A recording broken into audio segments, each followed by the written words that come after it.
We are live. We are live. This is the Wrestling for Life Network. We are here for TNA Impact. There's a lot going down on the card tonight. Mike Santana is defending the TNA World Championship against Swann.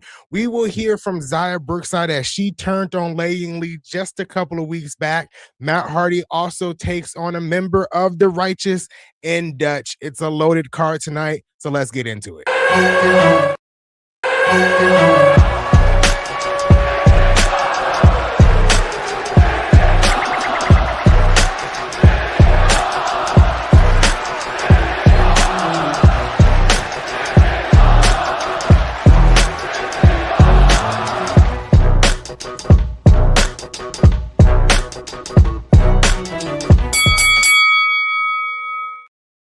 Like I said, this is the Wrestling for Life Network. We are here for TNA Impact. Should be a great show tonight. I'm looking forward to it, but I am not here alone. If you do not know who I am Anthony by Elegance, and that is Big Nick. Ladies, gentlemen, boys and girls, children of all ages, the Wrestling for Life Network proudly brings to you its tag stream champions of the world. The man who puts the T in TNA, ring center Anthony. I am Big Nick. And my guy, I haven't seen you since the Thursday before Mania, so we got to talk about some things. Plenty of things have happened, sir. I want to know where you sit, where you stand, how you feel coming outside the backside pause of WrestleMania. Yeah, I mean, WrestleMania happened this past weekend. I was not on stream. I was at a WrestleMania party, but I think we may be all on the same page with the theory of WrestleMania. Night one was just not good at all. I think from start to finish, was it not good, or was just the main event soiled it? I think not only the main event soiling it, but I also think a lot of the matches could have been longer for night one. Specifically the Women's World Championship match. I was really looking forward to that match. The feud was built up very, very nicely, and I did see the rumors that both of them were injured, so they didn't want to go for a long length of time. But then you move to Monday Night Raw, and you see that length of time match that Liv Morgan got with call up from Sol Ruca. So it's like I just don't believe that story altogether. And then you have Stephanie Valkyrie come out and attack Liv Morgan altogether after the match. I'm like, out of your 4 world title matches, right, that you have on a WrestleMania card, all of them should be at least 15 minutes, if the story provides at least 15 minutes. And I think at least for Liv Morgan and Stephanie Valkyrie's case, that match should have not been 6 minutes and 57 seconds. That was a talking point heavily out of more night one than night two, but that the match times were kind of short. I mean, most of all the matches on night one were under 15 minutes, even an unsanctioned match. Night two, you had some of the longer matches, but it was also 6 matches versus 7. There definitely was a vibe that the matches were a bit short, but I feel like night one, it really was obvious. It moved at a clip, and you didn't really realize until after the fact of how little wrestling you really got. So there is that to be said. Yeah, it did move fairly quickly. It was like when we got to like the third to the last match, I was at this WrestleMania party and they were like, it's only 2 matches left. And I'm like, this can't be. I feel like we've only been sitting here an hour and a half, right? And then I looked on Wikipedia and I was like, it is just 2 matches left. Like, what happened? Where did everything go? You blinked and then WrestleMania night 1 was over. Did it have the WrestleMania moments that you expect from a WrestleMania moment? Especially, I think it's very much night 1 has been the forerunner for most of these recent 2-night manias. Night 2 really stole the show with this mania, and that might be a thing going forward. Is night 1's like almost the go home to the go home on the home. I don't know how to really like the pre-show, but not the pre-show, the opening act. Yeah, night 1 felt like, honestly, SmackDown Part 2. That's kind of what it felt like. It felt like SmackDown Part 2 on a grander stage. If you want to call like a WrestleMania moment from night 1, I mean, Paige returning, I thought that was pretty cool. I actually didn't expect when it was announced that it was Paige replacing Nikki. I didn't expect them to actually win the titles because Nikki wasn't in the match. But then the second surprise came as Paige and Brie are the tag team champions. But outside of night one, I mean, nothing else. The main event, and I feel bad a little bit for KJ because KJ championed that main event for like 2.5, 3 weeks, right?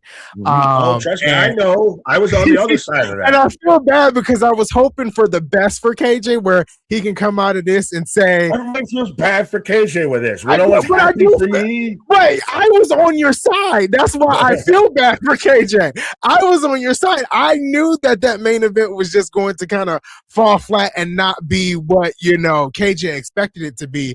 But I mean, he championed that match, and then like the match was bad, and then the spectacular ending was bad, and it was like, ooh, double whammy. Yeah, well, first and foremost, you definitely backslid into a prediction with the Bellas because Paige showing up and everything. Instantly, as soon as that was kind of rumored, I was like, Anthony called us. We shouldn't listen to him. He knew the Bellas were going to win. I haven't switched my pick in the predictions title, which shout out Big Dog winning that. But with the main event, I think that was the biggest sour taste in everybody's mouth. And now everybody's, because Jelly Roll and Pat McAfee love wrestling so much, they've realized they've upset the fans and they don't want to continue. So that's why we're not going to have the tag team match at Backlash. Thank you, Dave Meltzer, for trying to cover your own ass once again. Right. No, absolutely. I read that yesterday, and I was like, Dave, can you just stop talking all day? You bullshitting. But night two was great. Night two felt like WrestleMania, even though it moved fast. The Oba, I think for me, if Oba did not win the opening match, I would have been done like with WrestleMania. Like, turn this off, cut the show, we're done. It's a wrap.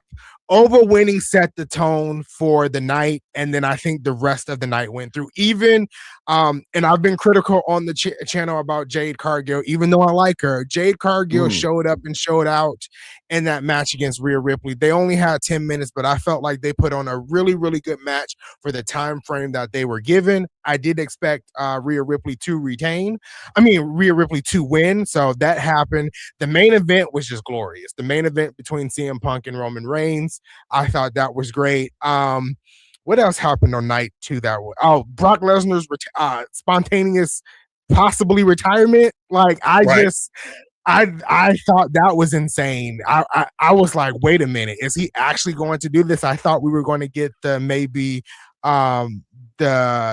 SummerSlam Minnesota retirement type thing. I know things are still up in the air. It's not set in stone, but if he did retire, retiring to losing to Oba, that ain't a bad shout, because Oba did his thing on WrestleMania Oba Sunday. Came out of that whole WrestleMania the MVP of him winning that match. If he's the guy that retired Brock Lesnar, they were chanting at Roman Reigns, Oba's gonna you and everything. Yeah. So that man is a star. But we haven't talked about the most important thing before we say hi to the people. They're more important even than us. But so how are you going to feel in 2049 when Bianca Belair's child is wrestling Naomi's child in the main event, and we get that just one more fight? Bianca Belair just broke my heart with that news. I thought I was celebrating so much. It should have been me. I was celebrating so much that she was back. I didn't realize what she was wearing, to the ring until Boston sent me a text and was like, Bianca Belair is pregnant. I said, no, you're a lie. You're a lie, right? And this was before she announced it. And then I looked and I was like, she's fully covered. She's about to reveal that she's pregnant. Oh my God. I was just kind of thrown for a loop. Bianca Belair and Naomi doing this in the range of, 6 to 8 months. I was hurt. Man's just bothered by it all. But no, I was like, that's gonna be the WrestleMania match. I saw somebody that was even pointing out of Montez Ford and Bianca Belair's kid is about to come out with the genetics of a fucking superhero. So anyone, wherever they go to high school, just be happy with second place, because that's where you're going to be at for a minute with all those athletics. Right. Yeah, absolutely. That's definitely going. The main event of WrestleMania 49 is, depending on the genders that they have, is going to be Naomi's child versus Bianca Belair's child, and it's going to be awesome. Oh, it could be either. It could be, you know, men's main event, women's main event. It could be goddamn Exactly. at that point. Exactly. But we should say hi to the people here. We got about 5 minutes, so this can be fun.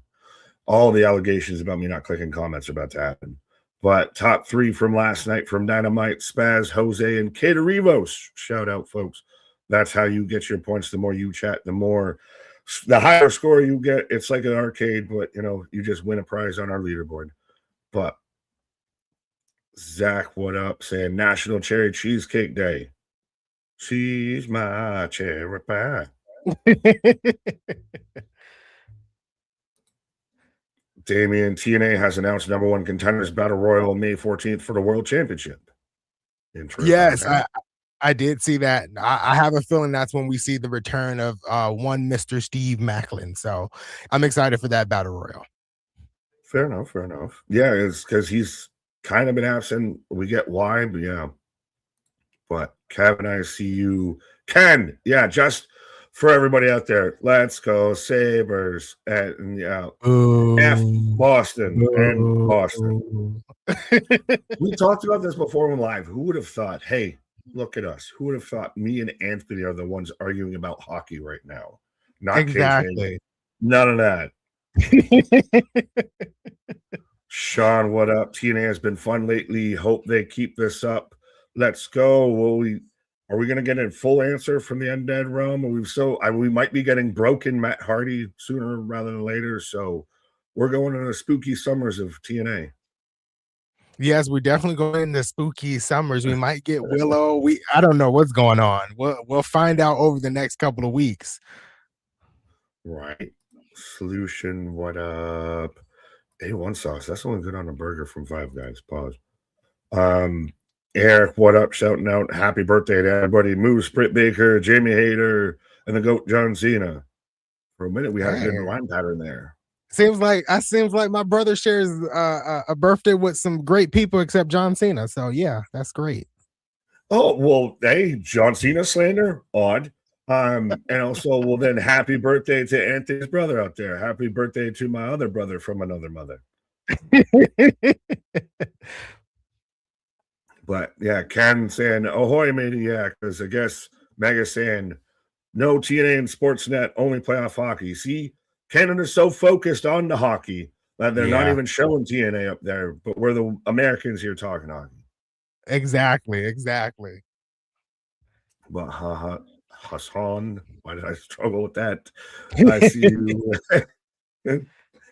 My tongues just got fighting my tonsils there for a minute. MDB is saying Anthony's mid, so the rivalry continues. Nobody listens to MDB. I like you, MDB. TJ, what up? Yeah, don't feel sorry for KJ. I was right. Why?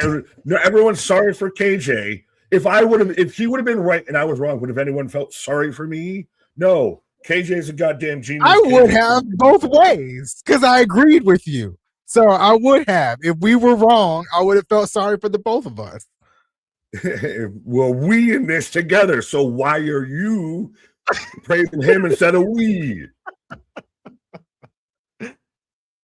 Dro, what up? MDBSCU, Six Pack Ronin, Paul Carpenter, what up? Spaz. Oh, we get another year without Woo. Who?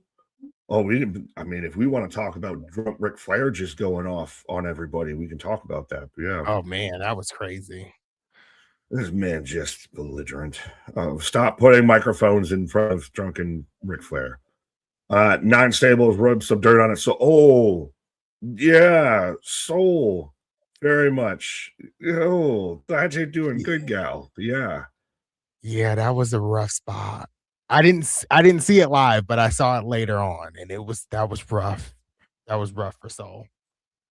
It's crazy because I think I was more making Lion King jokes, and KJ caught it. Like, saw you can noticeably see her crack it right then and everything. But to see the slow mo, it's almost worse. Yeah, I mean yeah, she hit it pretty bad. She hit that table Right. pretty bad.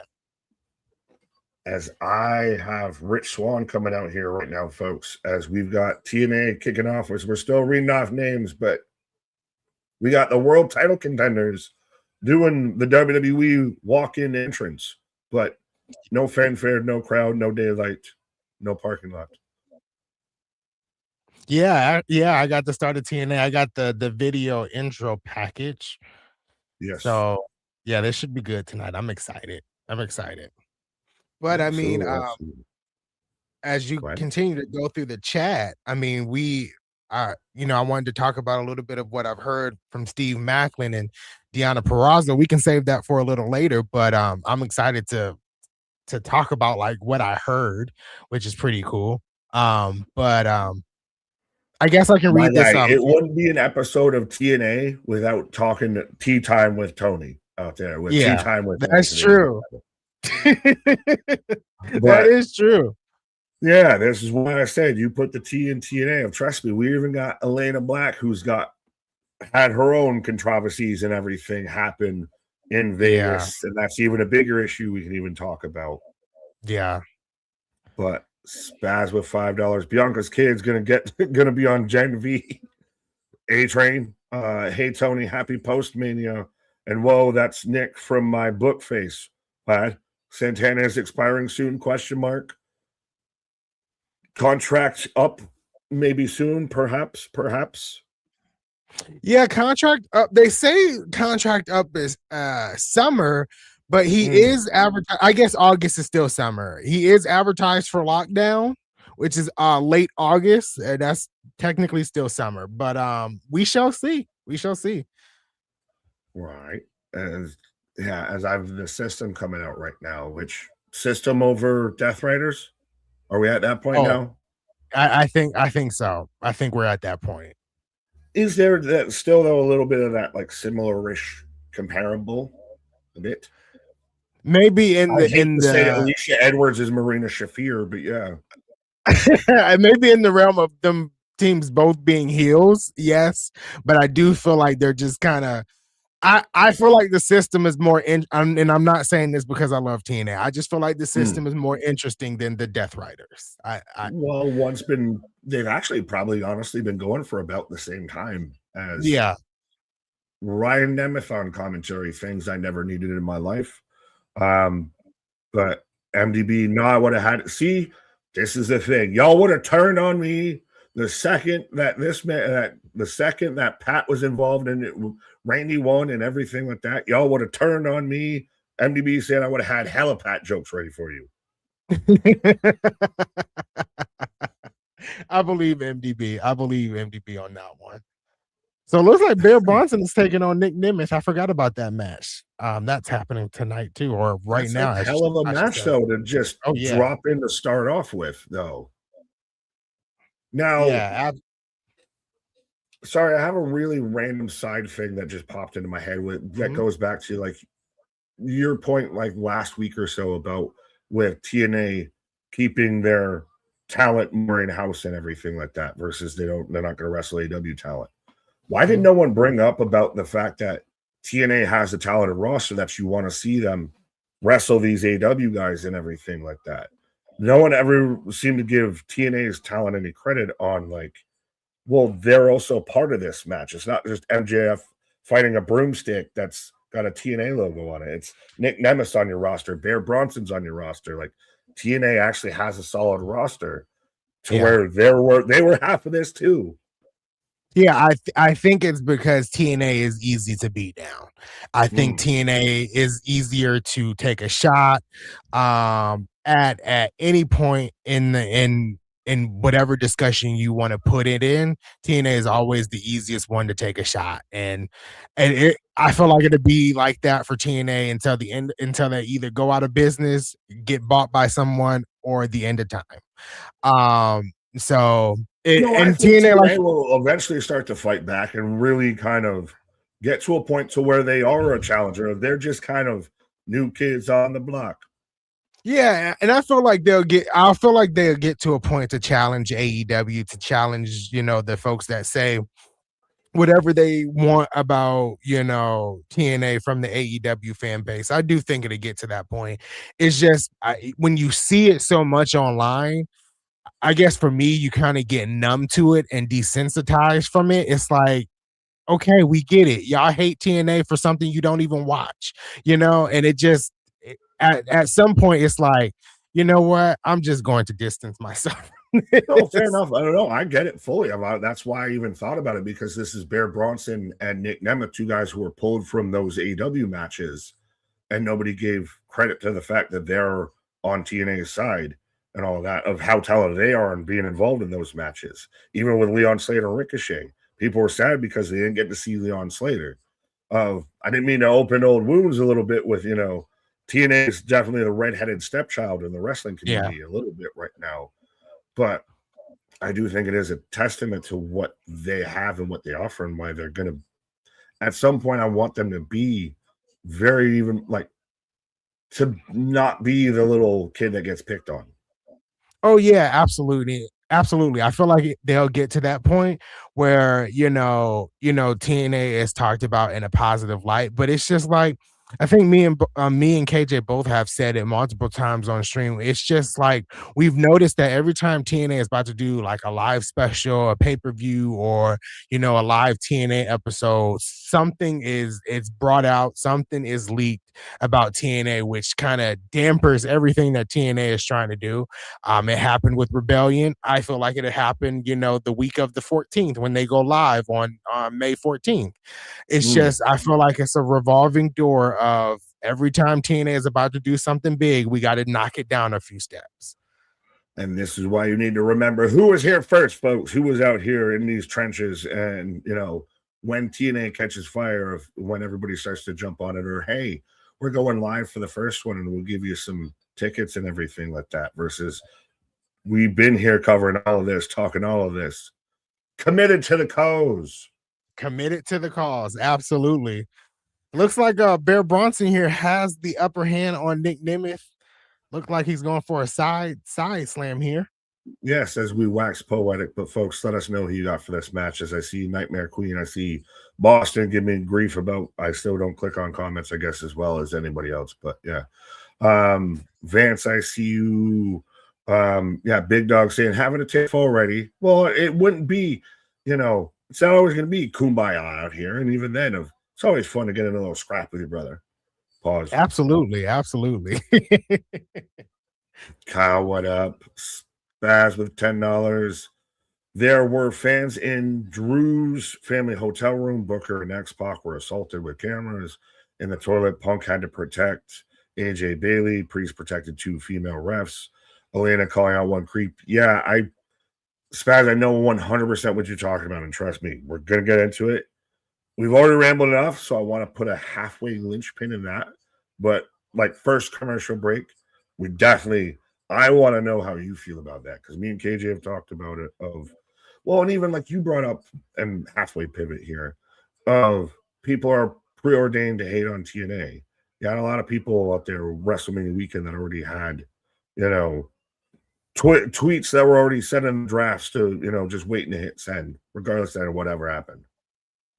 Oh yeah, absolutely. I think, first, again, like you said, though, a show they don't watch. They got all these opinions. Oh yeah, they have all these opinions. Oh, I thought Nick Nemeth was about to get the win, but they have all these opinions about a show that they don't watch, and and then apparently they know what's on TNA's payroll and how much TNA pays its talent. They know everything. They know everything when they really, in hindsight, don't know anything. They know all the books, but yes, Alan, yes, the NFL draft is going on as well. I'm actually watching that too. Trust me, we were talking about this before we went live. We're both kind of multi-screening out there. We've got hockey on one thing of shout out the Yankees beating the Red Sox, so they're Boston can suck it twice. Pause. We've got TNA. I've got the draft on. We got all the things. We don't stop out here. We got a lot of things going on in this one stream. Right. Anthony, well, this is why even MDB is saying Anthony and Nick are more yappy than Kate and Nick. Well, we got to get the tea with Anthony. And second off, I haven't seen this man since before Mania and everything done popped off. So we got plenty to talk about. Yeah, absolutely. We got to talk about what it feels like a week and a half worth of stuff, even though it's been only 7 days. So, what is wrestling? I mean, you could have 24 hours and you got all of a sudden 7 weeks of information to unpack. Exactly. Ooh, Bronson. I like big. Sorry. I like Big Dog's comment down here. Says, only opinion I have about TNA is I miss seeing Beer Money, Beautiful People, and Su Yung. I was hoping Su Yung would come back somehow in these vignettes with the Undead Realm, but apparently that didn't happen. But it was cool to see Beautiful People get inducted into the Hall of Fame, and Beer Money one day, maybe. Well, we're getting ODB into the Hall of Fame. Yes, maybe if Rich Swann becomes your new world champion, do we get his wifey Su Yung showing up? Maybe. So Nick Nimitz hit a super kick. We thought I thought it was going to be a 3 count there, but it was 2. Now it seems like he's trying to get the crowd into it. We're beyond late to ask anybody who you got for this match at this point. We're just rocking it. I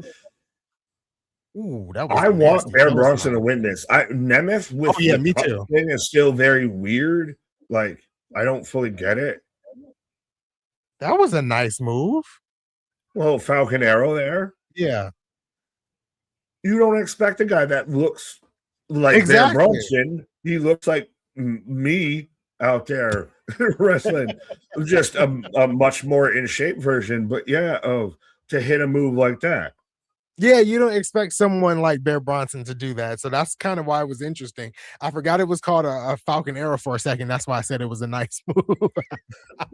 No, it was a Vince McMahon. What a maneuver. I can't remember all the names of these moves. It's so hard of how many times it's just now a rear naked choke for me is the Kata Hajime. Some of this stuff. There's 15 iterations of the same move as. Wait, is that Casey Navarro coming down? Interessante. Oh, Ryan throws his brother Nick back in the ring. Putting people together by alphabetical order. Exactly. Super kick. Zigzag. That has to be a 3. 3. I see where they're going here. They're going with potentially Nick and Ryan challenging for the titles. Oh, that would make a lot more sense. It's tag team wrestling in a sad state. Like, I know we just got the Street Profits back and everything, but is tag team wrestling, and it was bad a couple years ago. It was starting to go down. Then it got a little stank. Is it just rotten at this point? The Nemesis are a prominent tag team in pro wrestling. I mean, it's crazy. I mean, we know they won the tag team titles last year. I think did they beat the Hardys? I think they beat the Hardys to win them, and then the Hardys won them back down the line. But tag team wrestling as a whole is in a funk. It really is. If you're not the women's tag team division in WWE, you're in a funk. I'll just say it like that. Touche. Well, even that's starting to get split up now because you got Rio had their last match, which they faked everybody out with that camera angle. Yeah. Just being honest. If you know what camera angle I'm talking about, you know what I'm talking about. If you don't, too bad. But yeah, it looked like now Kiff, and they just did it. Exactly. I don't know what's happening. We'll find out, I guess. It feels like, okay, so first of all, Rich Swann being bald, but it also feels like it's 2019, 2020, and him challenging for the world title.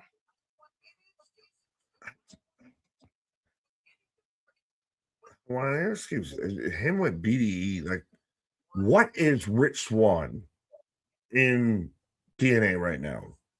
I don't know what to make of it. Me neither, because he doesn't appear regularly. I think this was the first time. Last week was the first time in months, maybe 2 months, that we've seen Rich Swann. I think I may be wrong. Well, no, he showed Well, up, and that's when he he was at the challenged. tapings I was at, so that Yeah. was March. So I don't know. He's just kind of lost. He's kind of lost right now in TNA. He's lost in the sauce. But up next, we're getting Elijah in concert. They're hyping up too. We're getting Dutch versus Matt Hardy, where we might get the Broken Universe. But MDB shouting out BDE, which surprisingly not the only news we've gotten from BDE recently. Bradley, what up? Ronan, I see you. I know we had a super chat from Spaz. I'm getting the LA Knight Ric Flair commercial. Let's go. Highlight of the night every Thursday. Spaz with $5. Tony, you hear AW dropped Forbidden Door, and it's just happened to be to fuck with TNA Slammiversary. I don't want to hear from the anymore. Oh, from them anymore. Yeah, we definitely heard about that. And the only good thing about this is I don't have to pay for 2 shows because I'm only paying for TNA Slammiversary. So that's the good thing. But AEW cried last year when WWE was doing the counter booking, and then now they're doing it, and everybody finds it that it's okay, and that AEW had this venue booked for a long time, and they couldn't announce it until WWE ran Monday Night Raw there, and there's all excuses for AEW, but when WWE does it, it's down with WWE. It's crazy. It's definitely interesting. Real quick, shout out Roland and shout out Z-Man Scar. But like we've talked about before, of TNA, you're the new kid on the block now. You're the new kid in school. You're the new kid that's now got a TV platform and a presence. Of you kind of showed up and allowed me to reintroduce myself. And now the kid that's been getting bullied is now gonna bully you. And I don't want to say you just got to sit there and take it, but that's just how they seem to act about it now, because they've been bullied. They got to bully you.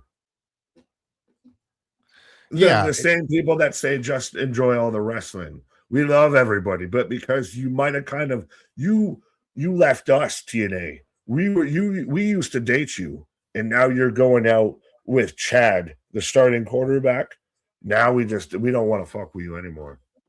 Yeah, absolutely. I mean, to me, like, MDB says, and I think Big Dog down here said it, it's excuses every single time for AEW. It's just like, oh, well, AEW had this going on, and Tony Khan had this going on, and they couldn't figure out this, and they couldn't figure out that.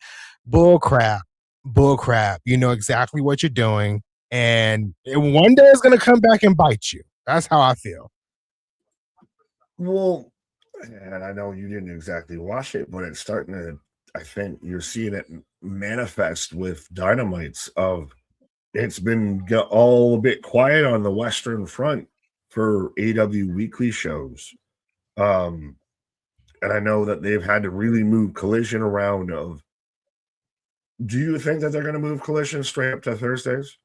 I do think so. I 100% believe they're going to move Collision to Thursdays. To me, if they do that, I feel like that's a sign that it's on its doornail. That it's not that far away from going away, because if you're going to move what's supposed to be one of your best shows, your second best show, as a tactic to try and play chess, I think it's showing that it's not that valuable in its initial time slot. So now it's just a pawn that it's going to end up going by the wayside. It's going to move off the chessboard. Exactly. I feel you may be right on that too. And then Spaz down here saying they had to move it to Thursdays.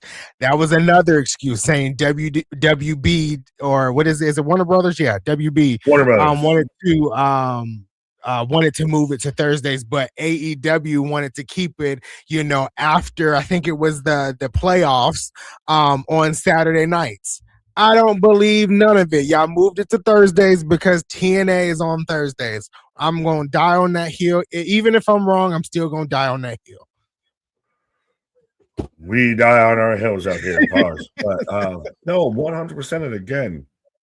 Remember when this conversation's much more different of who was here before having these conversations. You're going to have a lot of people, I feel, at some point start to flip or start to jump on a bandwagon. And then people are going to act like, oh, this is the way it's always been. No, it wasn't. It's so funny to see, like I said, of all the AW fans, love all the wrestling. Oh, you're TNA? Well, fuck you, pal. Like, exactly. What? Right, exactly. So we got Elijah coming out now with his concert in just a couple of moments here.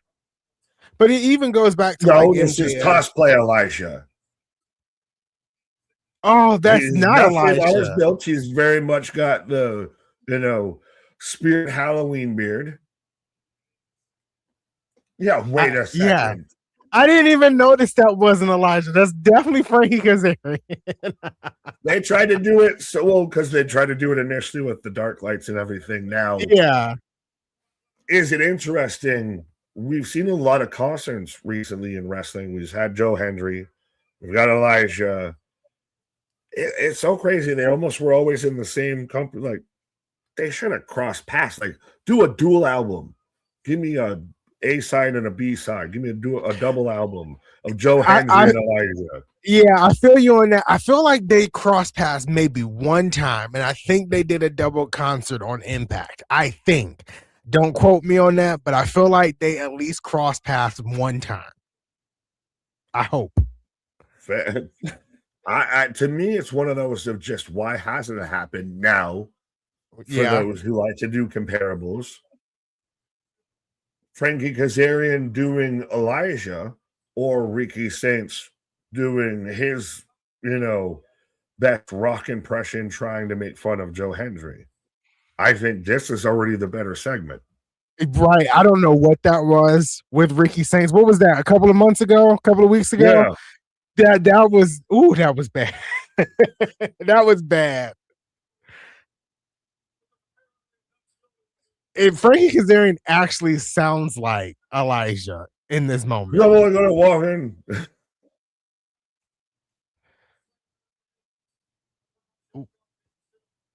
He says he has a solid impression. Like, this is not the first time that Frankie Kazarian has done this. This guy has probably done this in the locker room or something. He's done it in the bathroom. The boys, and everybody's like, "Hey, that's pretty dope. We should do something." He's done it in front of his wife. Like, he has to have, because this is spot on.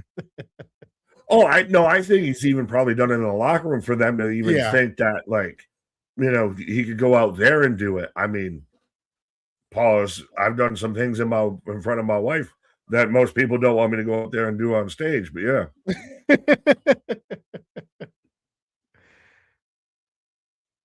This one here is a ballad. Frankie, this is making me like Frankie Kazarian, and I fucking hate it. Why has past week it really made me like Cody Rhodes and made me like Frankie Kazarian and Dark State really is. What is happening? I'm turning over a new leaf. You haven't said one thing negative as the lights go out and they come back, and Elijah, the real one, is actually here. What is a Zach Brown band? Bar That's fight?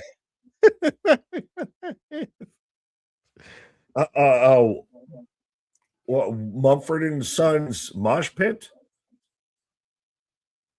Rock me, mama, like your wagon.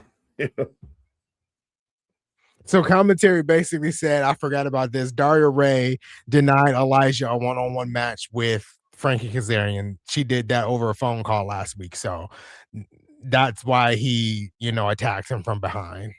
But now we're going to get another concert. Hello, we're going to get a true concert. I'm Spartacus. Dwayne, who won? Nobody won because there hasn't been a match where we're Right. dueling banjos out here. And a guitar strap match. A Walk with Elijah guitar strap match. That's a long title for a match, number one. And now I I'm a thought it little was just along with a guitar strap match. You added the whole Walk with Elias aspect to it. that's what he said. I missed that whole part, but yeah, well, it makes sense. So you got to walk in a strap match. You got to. Are they going to do actually old school? You got to hit the four corners. Right.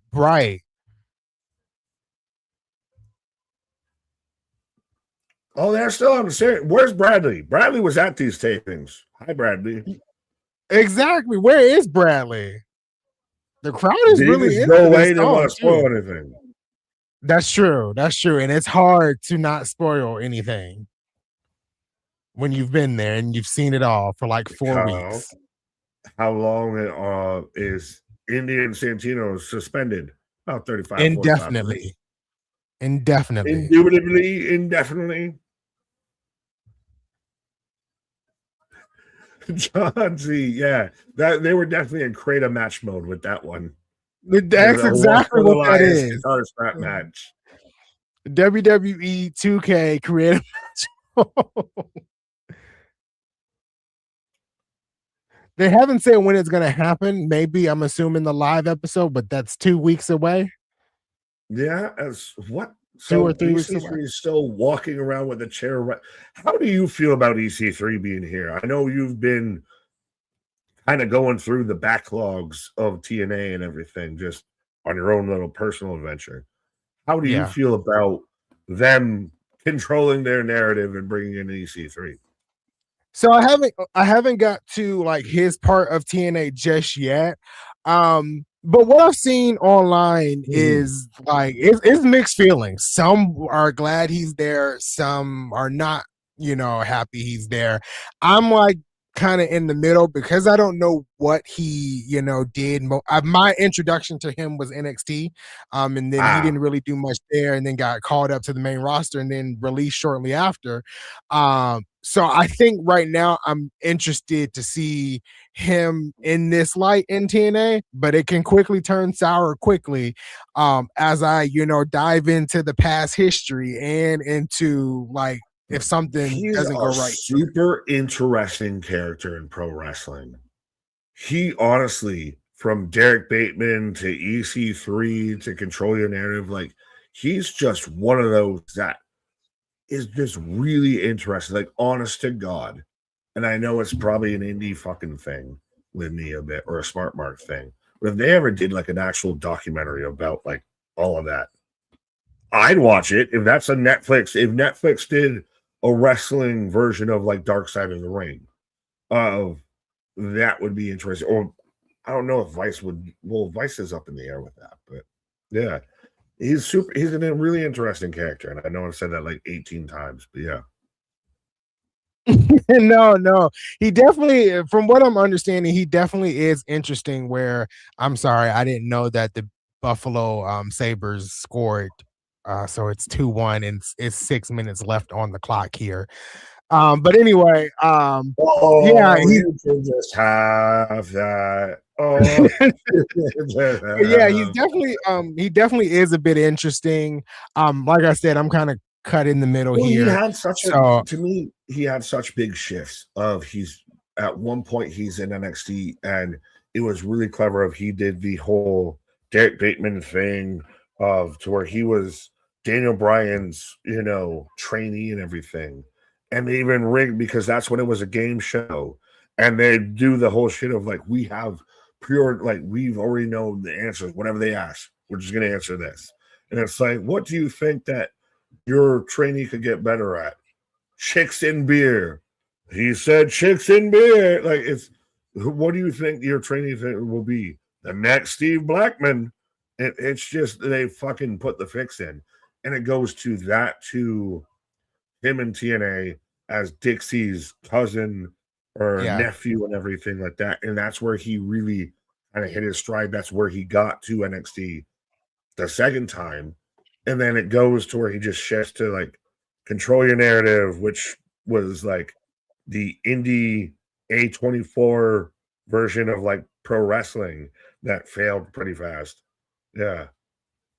Wow. That's a lot. That's what I'm saying. It sounds like he's just had a lot of interesting as shit because it's just he encapsulates like 4 careers in one career. Yeah, and it sounds like he's just kind of had a lot of ups and downs too. And it seems like the one of the bright spots or the main bright spot was when he was EC3 the first time around with Dixie Carter. Well, that and especially like there was something that you thought was going to be there when he was in NXT and he was doing the whole entrance in EC3.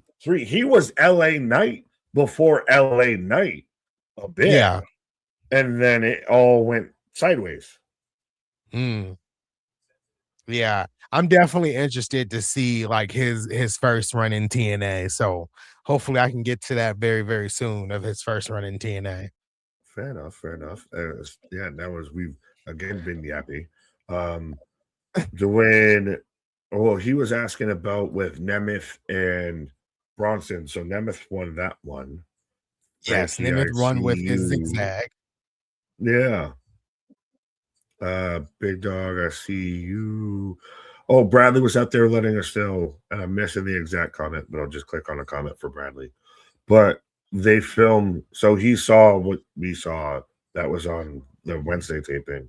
So he's doing like kind of what you did of like, I'm gonna just watch y'all enjoy this, but I'm not gonna spoil what I know about to be coming down the pipeline.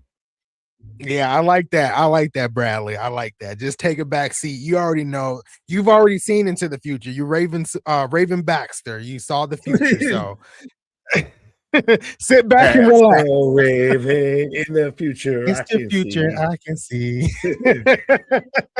No, I don't know that. Yeah. John C. I lost track of where EC3 is. Do you go here? Yeah, no. He made his TNA return, which is still interesting, and now very much hanging around. It's interesting they had him with EY because those are kind of almost the 2 OGs left outside of Kazarian. Yeah, definitely 2 OGs. I'm sorry, I got sidetracked for a second with the game over here. But definitely, you're fine. Yeah, definitely 2 OGs out here. Oh yeah, we do have Ali. Wait, we got. Oh, I think this is the promo package for Lockdown. Yeah, this is for Lethal Lockdown. So, do you think? Because I think they should. Do you think for one night they should bring back the 6-sided ring for Lockdown? I've always thought it's their biggest. And I'm going to say it's bigly. It's their biggest trump card that they can pull. It's their biggest nostalgia itch that you can scratch. It's a little bit like when WWE brought back the Winged Eagle with the Cody KO match. Of you bring back the 6 sides, you instantly your Twitter's going to be happy with it. Internet's going to be happy with it. You scratch a lot of nostalgia itches. Now, then you have to realize and kind of plan to, well, we're not going to do that ever again. Legal Lockdown might be a place that you can get away with that. You do the fucking dome cage shit the whole show. Yeah, that's your throwback show and your steel cage show all in one. Yep. Bring back the 6-sided ring and do your lethal lockdown and lockdown matches all in that 6-sided ring. I think could you pivot to that of like how WWE does Survivor Series, the War Games and everything. That was initially what Survivor Series was. And for a bit wasn't. So now does Lethal Lockdown become, instead of your fall Survivor Series, it becomes your spring, summer, nostalgia cage match, your kind of team warfare thing. Yeah, no, absolutely. First of all, I'm laughing. You said spring, summer. That's a running joke if you watch The Real Housewives of Atlanta. So that's why I chuckle when you said what I ran into. I just ran into a 6'7" apparently to Anthony. That's why I chuckle when you said spring, summer. But absolutely, What am I saying that's funny? Am I funny to you? Funny like a clown? But yeah, absolutely. I feel like you could have They like don't take me Survivor serious. Series and then lockdown kind of in the summer months there, kind of give you a stretch between the two. I like that. Be the USFL to the NFL. Be the spring league football, the spring league. And again, you use that as your nostalgia. You can have the lethal lockdown match and everything. You get all the nostalgia scratch there. Yeah, I think that works. Yeah, I'm there with you on that one. Speaking of nostalgia scratched, as we're about to get Dutch taking on Matt Hardy, are we gonna get broken Hardy verse? Are we gonna get Willow and not Nightingale? I think we're gonna get regular Matt Hardy. He's coming out here limping. Looks like he's hurt a bit, but maybe within the next couple of weeks, I think we get Willow and broken Matt Hardy. I didn't know we were getting Hardy Kingston tonight. That's what he looks. Hardy Moxley. Hardy Kingston. That's what $5. I'm so glad we had Pat to present a story so intentionally bad to give you elation when it was pulled back. What a genius. Hail McAfee. Yes, and I've heard this. Spaz, I love you. I've heard this stupid fucking argument made even before WrestleMania of that WWE is screwing up so bad intentionally that then when they fix it, they look amazing. It's the husband and the wife of I'm gonna cut the chore so bad you never ask me to do it again type shit. Like, yeah, why? That is the compensation. That is copium at a whole different level. Yeah, absolutely. I think you hit it right there. It's just like how, I mean, just going back to WrestleMania altogether, like how night one was just utter and complete terrible, and then they bring it together for night two, and it was, what is he writing on there? I love you. What? What? I came here for a sacrifice. Nice. What the? And I'm going that pay-per-view happened, Matt. Are you that confused that you don't even realize that pay-per-view's already happened? So Ronan down here is saying that I guess he wrote sacrifice on the table. I guess I can't read. No, he even sat there and said, I came here for a sacrifice. Sacrifice, yeah. Now, I don't think this is any type of like tables match or anything. I think this is just a regular singles match here with no stipulation. Can we start just declaring things in the AW rules match where there's no disqualification or count out or anything. They're very much ambiguous, but yeah, that's kind of what, if you're going to start off spray painting, which again, why? But yeah, if you're going to start off with this, it feels ambiguous. Which Roman and Punk should have been DQ'd. Roman should have been DQ'd. Right? With the chair shot, not the chair shot. I'm sorry. The steps. Yeah, the steel step spot. So I don't know if anybody saw that, but Matt Hardy had Dutch in a submission hold, and Dutch broke the submission hold with his teeth. He used the ropes. He put his teeth on the ropes to break the submission. That's something. Well, I just said Danhausen and then get MDB out here with you. We mentioned sacrifice. My sacrifice.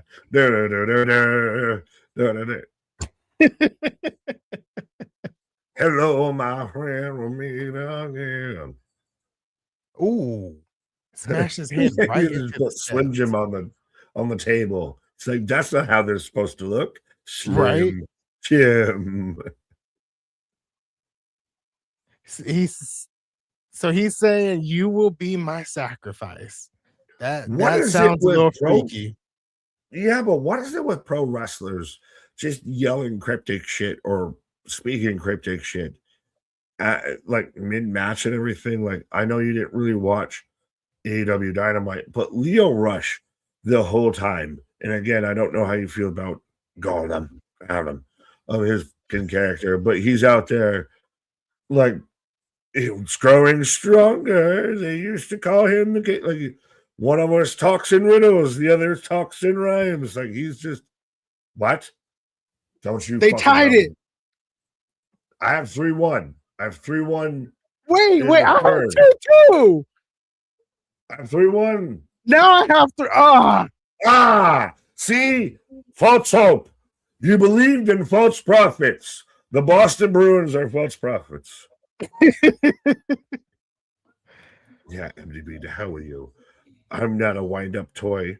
But no, of Leo Rush's whole gimmick, I know people try and act like it's some weird meta gimmick that it's good somehow. No, it's just fucking bad. It's like, can we all just agree it's fucking bad?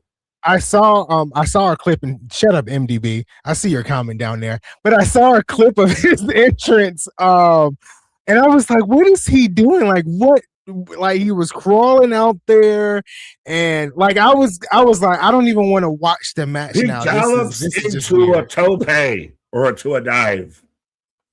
Yeah, the entrance was so weird that I didn't even care for the rest of it.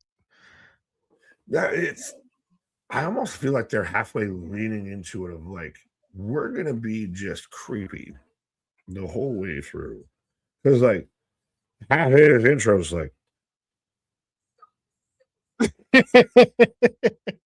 him fucking looking at you. And I'm doing even a less version than him.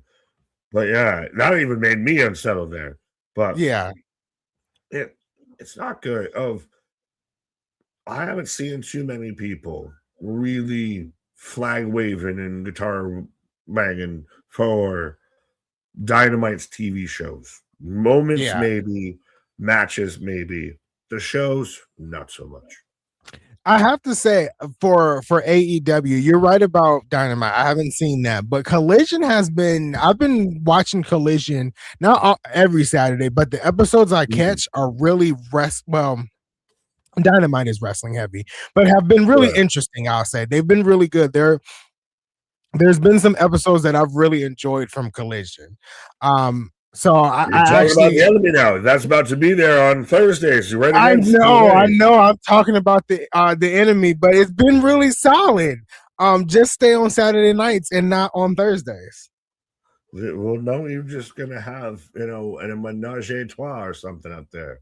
There's gonna be Collision and TNA live streams every Thursday. Right. I can't. Well, I don't know. You're out there saying I'm not saying I like her, but the way her hair falls, my guy, of when she swoops it, it gets me. It does some things. Maybe. Yeah, I'm not saying she's beautiful, but have you looked at her? Maybe.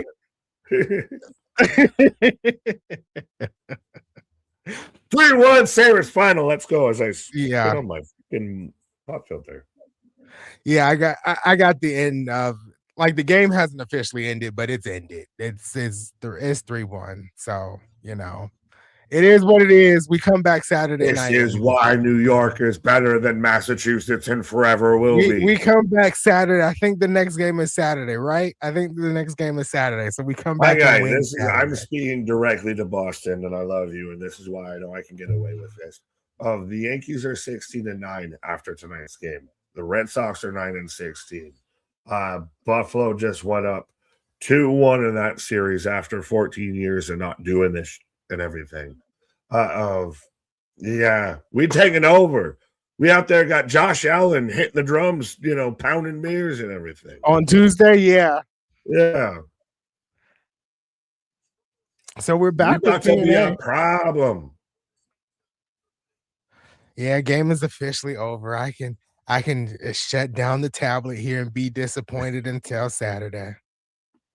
Well, still I won't be heartbroken because if they do lose this series, I'm going with the hometown of Buffalo. It's just since this is my first season of hockey and the team I've been following the most is the Bruins, I gotta stick with the Bruins until the final end. So fair enough. Well, the Bradley not even letting me know about the Knicks. Also, I forgot entirely the Knicks are in the playoffs out there too. Literally the New York Knicks. Trust me. Imagine being me growing up being in New York and you instantly have to be a Knicks fan. But even worse out here winning. It's great to be in New York. Even though I don't live there. So we're back. We're back with TNA. Dutch tried to hit a splash on Matt Hardy. Matt Hardy rolled out the way. Now he's doing the elite chants and arm movements here. Twist of fate, which gets blocked. Oh, well, it's still interesting. You got to remember, at one point, Matt was almost going to retire because his fucking spine was fusing with his pelvis. Imagine this being the other finger, MDB. Imagine this being the other Just finger. do it. You're an adult. Act like you're old. I know you're the good old, you're a sweet summer child. You are the innocent boy on this channel. But my guy, it's okay. Just even do some of this. Just do it like this. Yeah, you can get it. You got it. Oh, it looks like now we're setting up for a table spot. I'm sorry, go ahead. On the sacrifice. You're going to be my sacrifice. Now Hardy's just going back to fucking Creed video packages. Now, I hope this is a disqualification. It should be. I know who got that worse. Matt Hardy's elbow or Dutch. As that table said, nay, I will not be your sacrifice. I think it was Matt Hardy's elbow. Ooh. You barely made it to the table even. I'm chanting one more time. No, one more medical. Don't do that again. Don't do that again, please. Just get the table up and everything. What is it with tables, wrestling, and dives right now? That's not. It's not working. They might need to take a pause for the cause with the tables because it's not working. They've done too many. Well, don't worry. I'm waiting for this table to break, and I'll pause for the cause here. All right, so now Matt Hardy is set the table up a different way. Still not understanding why this is not a disqualification, but Now, I don't make rules. So if we're gonna play Refs Watch 2026, now on one hand, he set it up. But are you using it as a weapon or is it a thing there? Like if I whip someone in the steps, is that a disqualification or is that part of the match? That's a good thought. I mean, that's a good way to this to court. We need to take this to court. We need to bring back. I think we might. I think that might need to be a wrestling court thing. Oh, now it's the chair. Now Vincent is out there. Wait, I think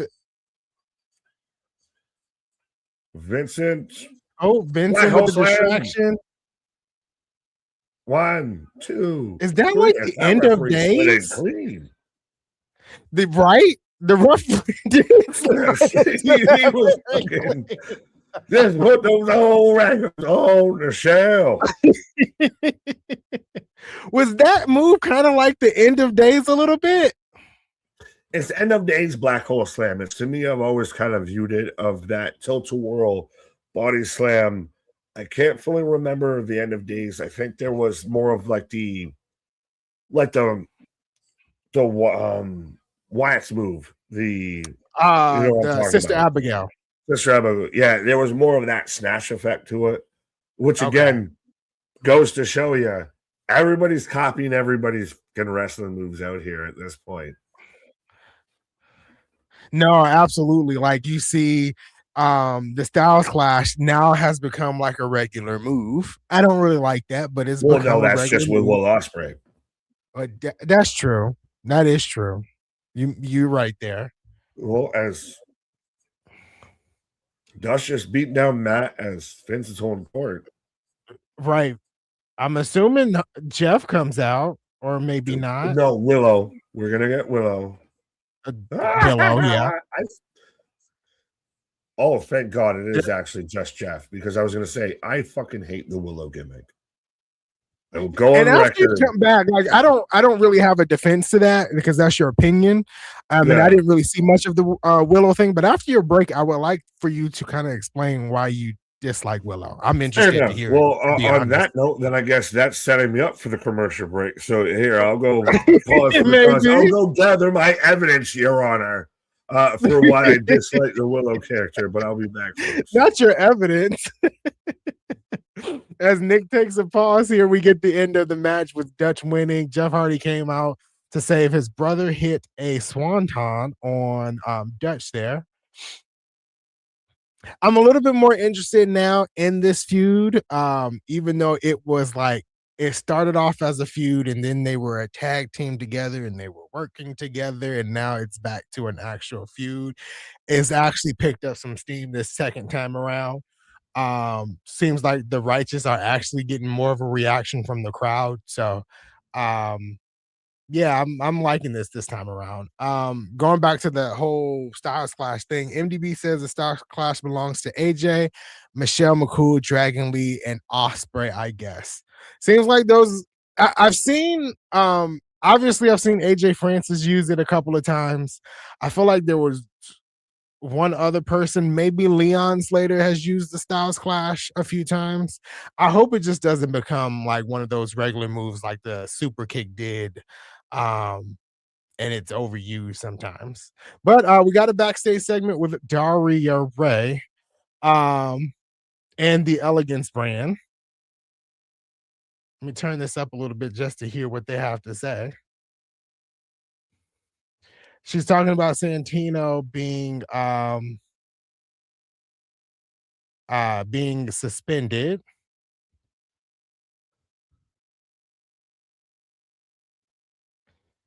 So he has an idea. He's talking about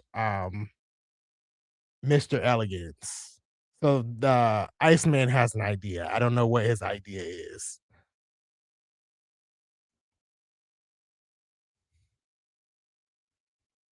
I guess he's trying to get him a match.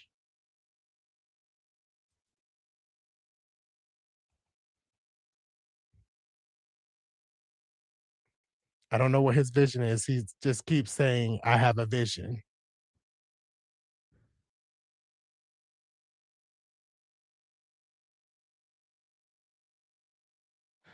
So Ash is saying they want a one-on-one match with Mr. Elegance and someone next week on TNA Impact. So that took a while to get to that point, but I kind of figured that's what that was. MDB says, what if it's been one big feud the whole time? And it seems like it has.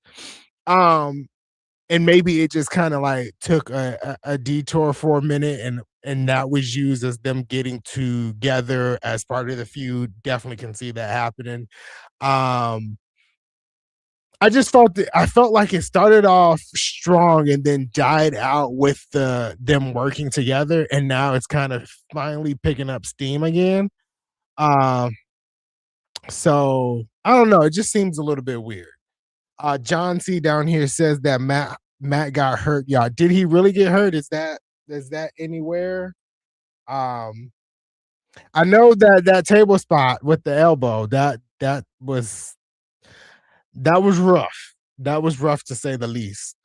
So TNA right now is doing the injury report, and I'm assuming they're going on commercial after, or maybe not. So they're showing the main event tonight. So the main event would be Mike Santana versus Rich Swann for the TNA World Title. I think Elena Black is in action tonight. Yeah, so Elena Black is in an action tonight. And then Zaya Brookside is up next, where she explains what happens. What happened, I should say, at Rebellion when she turned on Leing Lee, and that was just Unexpected. Big Dog up here. I'm gonna go through the comments while we're on commercial break. Big Dog up here says Willow was epic. Watch his debut match against Rockstar Spud. He brutalized that boy. Okay. I will find that match on the TNA Plus app and I will watch it. That's something that I haven't got to just yet. I'm also planning on watching, if I can, watching every lockdown that I haven't seen before lockdown returns in August. So I'm excited to kind of run through that. Um, I don't know if anybody has watched the new, and maybe I should save this for when Nick returns. I don't know if anybody has watched the new Hulk Hogan documentary on Netflix. I did watch all 4 parts today. Um, if you have, let me know what you thought of it. Um, the first I don't want to talk about the first couple of minutes. I think you should just see that on your own. But I did watch it. It was eye-opening. It was interesting. He did talk about his time in TNA. Hulk Hogan did. He also talked about some of the things that went on in his personal life. He really went in depth about Hogan Knows Best, his TV show. Um, but I know Hulk Hogan did some crazy things. But I feel like it's worth a watch. Regardless of what type of documentary it is, I am a big fan of documentaries in general.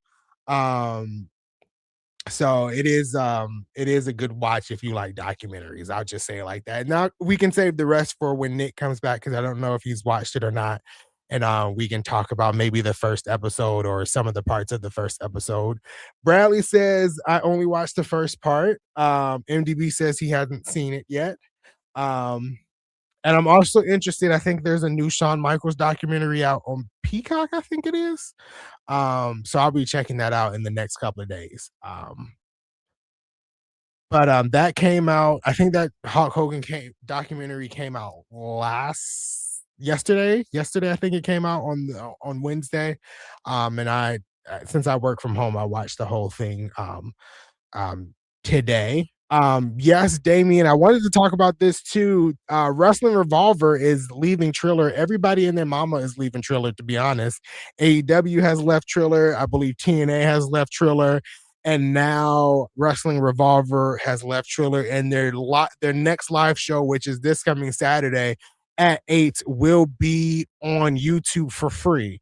And I'm excited to watch that. I haven't watched a Wrestling Revolver show since I canceled the subscription, at least the Triller Plus subscription, some months ago. So I'm excited to actually watch this and it be free on YouTube. Let's see. MDB down here says, regardless of how you feel about Hulk Hogan, he's still an American icon who will always be a topic of conversation. Absolutely, absolutely. And I just plainly, regardless of what a person did or said, I was going to watch the documentary anyway because, like I said, I'm a fan of documentaries, and I felt like that was a good one. I did feel like that was a good one to watch, and it's like you said, it's 100% better because it's Hulk Hogan, and he is an American icon. Absolutely. Big Dark said if you like documentaries and TNA is still on commercial break, you'll love the one on the History Channel's website about the former leader of Hell's Angels. That is eye-opening. I don't know anything about Hell's Angels, but now I'm interested and I will go check that out. And when I tell you, like, I watch documentaries, I watch weather documentaries on YouTube. Like, I'm all into that crazy stuff. But Well, have you, sir, as Nick is back, have you, yeah, I sir? mean, I don't exactly mean to fully come back on Hells Angels, but I mean, not going to say they're not prevalent around where I live currently. Have you watched the Hogan documentary? No, you brought that up, and that's actually why I was like, of course, this man, the second I walk away, brings this up. No, I haven't watched it yet. That honestly kind of on my weekend watch list of hey, I've been watching all the live wrestling. Let me catch up on all of this stuff like that and Kill Tony Mania, all of that, all the Netflix stuff is very and I much was gonna on. watch it this weekend, but my friend Matt kept talking about it, and I was like, "Let me go ahead and watch it." So I Well, watched it it was today the during work. documentary initially that Netflix or WWE blocked. Like they very much like canceled it. They didn't want, because that's when you were starting to bring up stuff. I didn't know how much they'd really go into that stuff and Yeah, everything. they I'm glad that they did, because that was part of initially the question of with it being delayed, because that was supposed to come out 2024, 2025. mhm. That that coming out now, it's like, okay, so they're okay with this information coming out, with that being talked about. Like, I don't know fully what they go into, but the rumors initially was that it wasn't going to hold back. Yeah, it didn't hold back at all. I would say that the saddest episode for me was the last episode, but they Mm. didn't hold back at all. I think they talked about every type of scandal that Hulk Hogan was in. From my knowledge, I think they hit every point. I mean, the documentary is him. He's talking. He's giving his, like, honest opinions. His ex-wife Linda is all over it too. I think she was really introduced in the first episode, and Mm. she was all in all parts. They went in depth on everything about Hulk Hogan. Well, and that's why I'm excited to watch it. I want to sit there and where I can experience watching it instead of I'm trying to like rush it to watch it before a stream or anything. Because that Oh yeah, I was excited when that came out. Like I said, if I the Kill Tony thing's interesting. Um, I gotta find a way to try to watch the HBK documentary. Um, but it's a lot of wrestling content. Like wrestling is super prevalent right now. yeah. It's kind of everywhere at this point. You're trying to catch up with everything. I mean, even with the Triller thing, with everybody leaving Triller, Wrestling Well, Revolver, all okay, of their yeah. Well, you backlog mentioned is that on. as I've got Xia Li, cutting a promo of why did you leave me? Why did you Yeah, turn on me?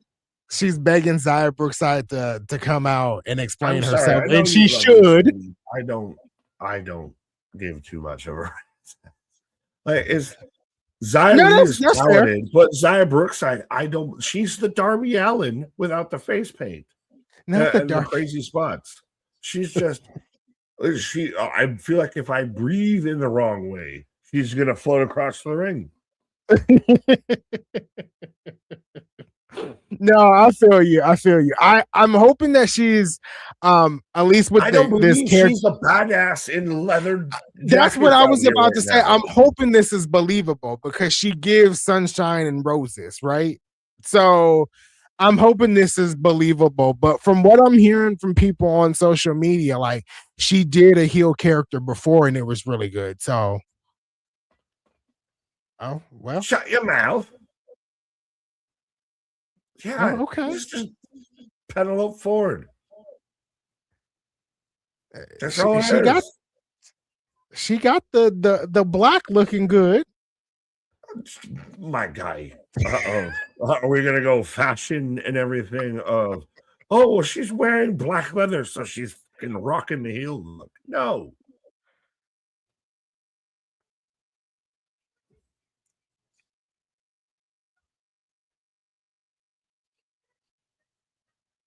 It should have been us that rebellion.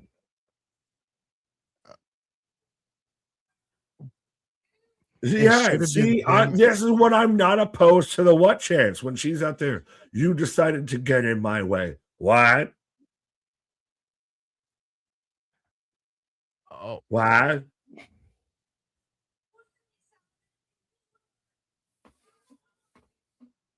Oh no.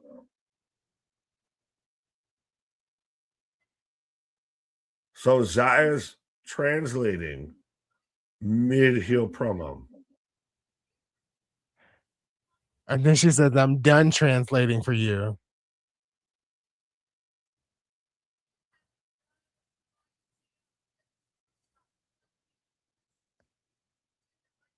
being a second generation. Who's the first? I think her father. I think. Did what? I don't know. I'm just saying. I I'm think gonna her sound like father an is. asshole if it's like, she's the bastard child of Ric Flair or something like that. I'm googling it now. huh? I'm looking. Did we see a Geekbox sighting? Oh, was MDB saying no offense, Geekbox? Oh, So her father is Robbie Brookside. He actually cool. currently works for WWE as a trainer. Oh, but so she's gonna join the Birthright. But it looks like he was like heavy into the UK. I have Britt scene. Baker on the NFL draft. Hey, Tony, sorry to cut in on everything, but I have Britt Baker celebrating the Pittsburgh Steelers, the Pittsburgh Steelers out there. Hey, Tony, what happened to all of that talk of I'd love to get her on TV if I could only fit her in? I think you've got a wide open fucking space right now. You have the booking power. You have the if booking I only power. listen Just to put her on myself. television. It's very simple.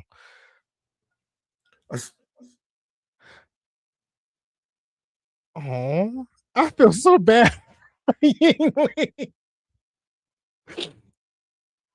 I guess I see myself a little bit in her when she's like, even though we're not friends, I'll have your back as always. And I'm like, that's me. I'm loyal to a fault.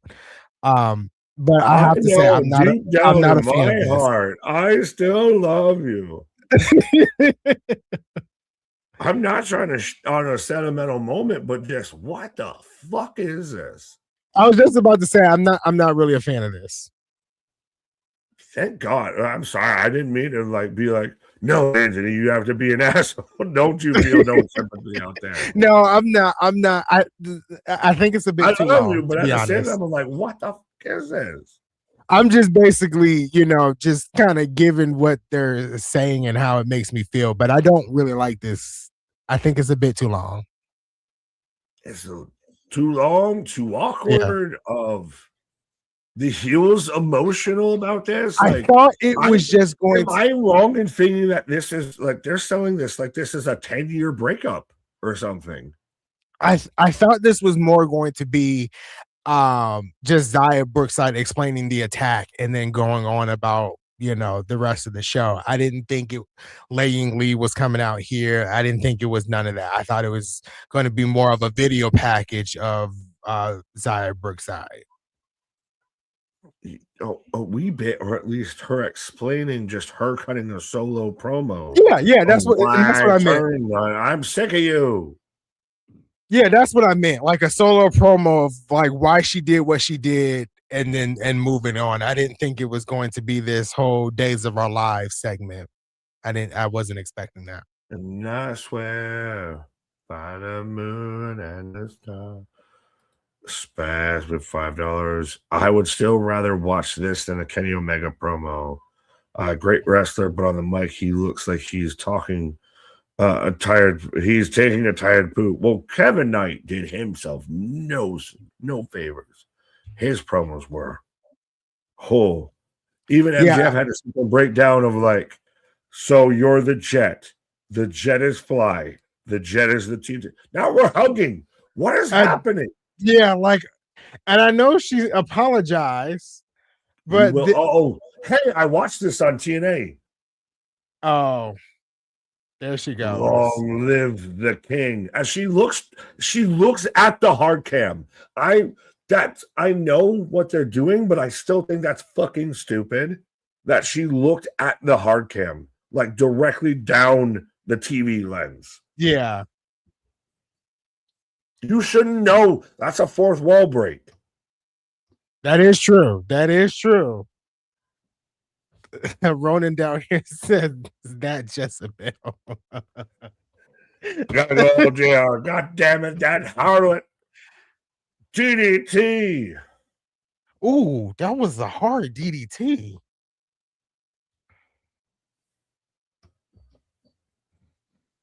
I think next week they got to come a bit better if we're going to continue this. Oh, just a little bit. Yeah, they gotta come better with this. I wish it was just Zaya Brookside, her by herself, one person um explaining herself. I don't think all of this was necessary. But even then of that, so now we're putting the cart before the horse. Now we're doing things in reverse order here. Yeah, Oh, I feel like this is something you do later. Yeah, I feel you on that. I feel like you do something like this later on, much better than what they did tonight. But I feel like you do that later on. The first thing That's needs her to be, answer back. That's the yeah, second promo. You had the second exactly, promo before the first promo. exactly. I'm fully in agreement with you. I feel like this is the first thing we've agreed on with TNA in a minute. Why you gotta say it like that? As I was about to say, I don't know how you feel, and I know there is a little bit of a hangover layover from WrestleMania through wrestling, but out of the shows this week, TNA, we got about 40, 50 minutes. I don't know how you feeling, but is this kind of a free throw, not even a layup? I mean, early numbers here. I am at about a 7.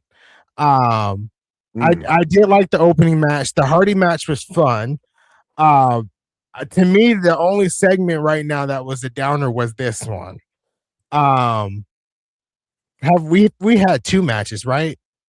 I don't think we've had 3. So far. We had the Elijah segment. We had, which was we're about to get this. Yeah, We've had Zaya, we've had Elijah, which to me, honestly, is kind of my highlight so far. Yeah, that was fucking good. Saying something.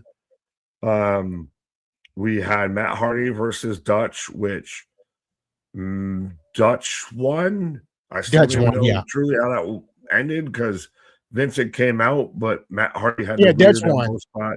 Yeah, okay. Dutch won. Yeah. Then we had Namath Bronson. Namath won.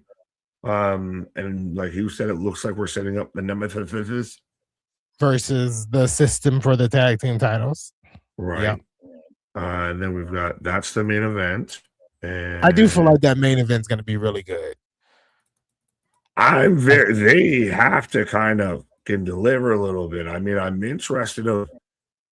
Do you believe that Rich Swann could leave here tonight as your new TNA World Heavyweight Champion? Oh no, absolutely not. Exactly. That's the issue. Mike Santana is definitely retaining. Yeah, Mike Santana is definitely retaining. I think right now Santana is in his what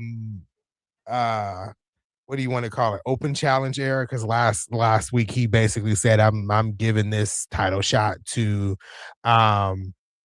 Rich Swann. Right now, I don't think TNA has anybody lined up to start a feud or to continue a feud with Santana. I think because of the whole Steve Maclin thing, I think that was supposed to go longer than we thought, and then he got injured, which he is cleared. He tweeted that out, I think yesterday, that he's cleared. So I think some stuff was put on hold there. I was gonna say, is this kind of just holding court until Macklin's free and clear, or whatever they decide to do? I know. Yeah, you wanted to talk about their, Macklin's whole podcast with Deanna and everything. Yeah, I did want to talk about that. I do think this is, and then we'll get into that. I do think that I was gonna let you tag before you did it. I was gonna give you a breather. Oh no, I can. We can talk about that, and then I'll tag out for a second. But I think the battle royal that's going to come up on the 14th, I think that'll reintroduce Maclin, and Maclin has basically, and Maclin, Deanna, and Mike Santana have openly said they still want to have that match and have it on TNA television. So I think that's the thing. But I have been watching their Steve Maclin and Deanna Purrazzo's podcast, Boots to Boots. First, I'm going to talk about Deanna Purrazzo. I really want Deonna Purrazzo to come back as, you know, to TNA as a knockout. And she's basically openly said, and the last one I watched was they had Taryn Terrell on there, you know, who was just at Rebellion teaming up with ODB and Mickey James. But she was basically saying, Deonna Purrazzo said that her greatest time as a wrestler was in TNA as a knockout. She said, I was honored to be a TNA knockout. And she actually started to get emotional. She said, every time I talk about my time in TNA, I get emotional. And she kind of doubled down on that on another episode of their podcast when she was like, TNA was the greatest 3 years that I've ever had in my years of wrestling. She started wrestling at the age of 19. So I really feel like, you know, once she's done with AEW, that she will hopefully transition over back to TNA if, you know, if that's where she wants to go. And then the last thing, go ahead. No, you go ahead. I was going to say, is she just now the inmate that's just taking the cup and just running against the rails right now? She is out there just waiting to get out of there. I think she is. I mean, she on the podcast, the couple of episodes I've watched, she doesn't really talk about AEW that much. She really talks about her time in TNA and how she loved it, and now she feels like she's kind of seeing the fruit of her hard work, you know, being under the Impact banner and trying to gain viewership for TNA. And now with her being gone, she feels like her work hasn't really gone to waste, you know. And she's really happy that TNA has grown and that, you know, it's on AMC and things of that sort. So I really think she's one of those ones just kind of chomping at the bit to get potentially out of AEW and into TNA again. Fair enough. I think you had one last thing you were saying about. Oh yeah, and yeah, when it comes to Steve Maclin, same sentiment basically with Steve Maclin. He talked about how June will be his 5th year in 5 years in TNA. He spent 5 years in. He basically just said, "This is a place that I call home. This is a place." He didn't use the words, you know, never leaving. He just said, "This is the place where I feel most as a wrestler." They both openly discuss their time in NXT. I don't see Deonna Purrazzo ever going back to WWE. She actually hated it. She hated her time in NXT. She wanted to quit from WWE, and she said she just felt like she lost her passion for wrestling when she was in the NXT Bowl. And then when it comes to Steve Maclin, he said he had a good experience, but he just wasn't used like he thought he should have been used. And so I feel like both of Steve Maclin will stick around with TNA as long as he can, and I do feel like Deonna Purrazzo will be back one day. It's okay for WWE, for wrestlers to plant their flag in WWE. It's okay for wrestlers to plant their flag in AEW. Why is it seemingly not okay for TNA wrestlers to plant their flag in TNA? You got to be going somewhere else. You got to be going somewhere else. You don't want to stay here, right? Why would you want to stay here? Exactly. Why would you want to stay here? Why, you know? And there's people that have stayed there for so long. Eddie Edwards, obviously, moves. EY. Exactly. EY left and came back. So I mean, TNA is a place for wrestlers to call home, you know. And I feel like one day Deonna will be back. I really do. I just hope one day TNA will get the respect it deserves. You put the respect on my name, I'll treat you. Yeah, absolutely. But I am for a minute going to leave you guys with Nick, so don't be sad. You're gonna leave me with Elena Black. You're gonna leave me with Elena Black. You're gonna fade to black on Elena Black. I think that's this man just completely slid away. Is Elena Black taking on Danny Luna? This man left me with Elena Black. Please tell me that's not Danny Luna. I'm sorry, I just saw Fitness and got lost in the sauce out here. But Elena Black in action. I'm not sure exactly who she's taking on. But yeah, and I know we haven't even fully talked about it, but Elena Black had issues with fans being out of pocket. A lot of wrestlers in Vegas. Not even just WWE talent, wrestlers in general. Oh, okay. Thank you, Bradley. It is local enhancement. Okay, am I wrong for thinking it looked kind of close though? Like same body type, same thing. Of but a lot of wrestlers. I saw a video today of Royce Keys having to literally walk down a Katie Arquette. No, I think they were in a Scream movie. But I saw a video of Royce Keys having to like literally physically walk down a fan of saying, "This is my time. I'm gonna go have my time." Like that's unhinged. Of to me, as Elena gets the 1, 2, 3 of I'm gonna do my best to try and put a linchpin because I really want to talk about this with Anthony, but wrestling fans do better, and that's why we're the WFU out here. Of I know MBB's out there. We're waving the flags of do we need to start coming out with WFU merch and everything? Which, by the way, of go and get your merch out there today, folks. 100%. We got everything. We got everything from Nike apparel to Only Beers. We listen to y'all. We try and give y'all everything you want. Big things popping, little things stopping. Up to something. Season never sleeps. I almost cannot do myself a favor for half a second. You know what? We're gonna click. Well, we're gonna read Spaz's super chat real quick of $2 saying, Nick, tell me why would any woman go to AEW? You know what, Spaz? I'll answer that on the backside of this. Play.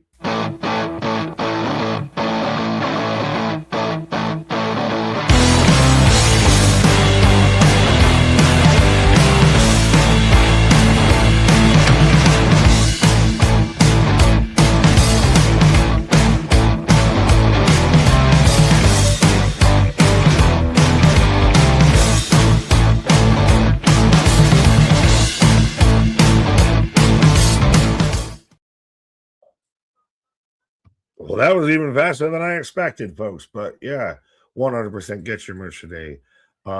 Absolutely. Got anything and everything out there.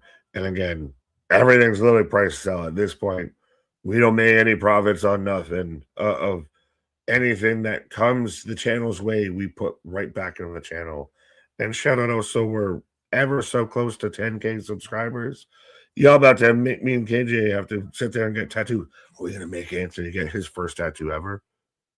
Does Anthony have to get a Wrestling for Life logo tattoo somewhere? Maybe. We'll see. Something. At least a tattoo.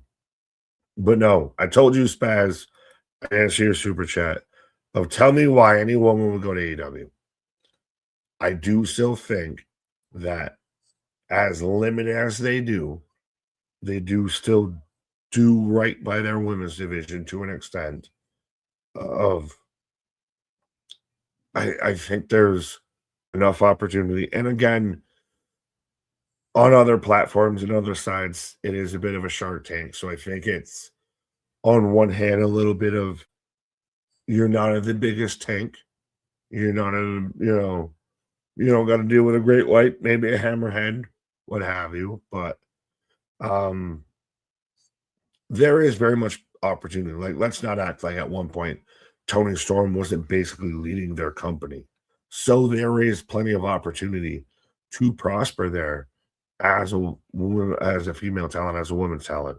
Persephone's out there. Windsor's getting some love, all of that. So Willow's phenomenal. There is still plenty of talent over there. But I mean, would you rather go to one company that's going to have 4 women's matches that equal 20 minutes? Or would you rather go to a company that's going to have one women's match that equals 20 minutes? It's a little come see, come saw, but I get your point. I still, depending on if I was a talent right now, and I'm terrible at this, but if I was a female talent right now, depending on how I viewed where I held myself and all points considered, I don't know if AW would be the worst option. I'll say that. Hey, Elena, when are you going to step up and become a TNA Knockouts Women's Champion? Hopefully never. Her and Alicia Edwards just need to become a fucking tag team of just insufferable out here to me. I don't. What is it with Elena Black that has? What am I missing that certain people feel like she's like? I would take Amara Sade. What are we going to do with Rosemary? Hey, what do you say of their Zaya Brookside's just turning heel? Of I think the Knockouts division, Indy Hartwell's still out there existing. Of there's enough depth and talent in that Knockouts division that I don't know if Elena gets a title anytime soon. If she's more, does she have to form a tag team? Do we get another women's tag team? I don't know. Oh, so I got a Bears pick coming up, but yes, I am. I'm a commercial break on TNA. Shout out the Sabres and the Yankees, both proving how New York is better than Boston, as I am also watching the NFL draft. But be a friend, tell a friend. I know me and Anthony have been very chatty. I miss my brother. I haven't seen him since before WrestleMania, and there's been God knows everything else to talk about throughout all of this. But be a friend, tell a friend. As we're ever so close to that 10K of it's so crazy to wake up and see 9.7, 9 point this, all that. No, appreciate everybody. But yeah, we should be down to the main event of the evening. Fake skater emo girl with fake, you know what, is some people's slice of cheesecake. She was a skater girl. I said, see you later, girl. I mean, kind of lost me at the paper mache skateboard, but I mean, there is she again. Is it a little bit of still with some talent? I don't mean this disrespectfully, but TNA is going to be a smaller pawn than if you're in a WWE, even in AEW. Like, if Elena was in AEW, she 100% would get the typical ex WWE alumni push of you get pushed for about 2 weeks, you lose, and then you become putting over talent. Maybe you end up on a Ring of Honor or something. So, remains to be seen. The quarter's out on Elena Black. True, but I would rather have them for more TV time than running off to the sunset. What it can say. Probably because you get TK money for 1 or 2 days and the end. I feel like I interrupted a conversation here as I got the system backstage. Really saying, and I had the opportunity to take a picture with her when the Righteous didn't show up at Rebellion that weekend. Fair enough, touche. There you go. Well, at least I'm proud to say, Bradley, that I know you were respectful getting a picture with Elena Black, unlike some other people. But Cedric's out here cutting a promo of his career.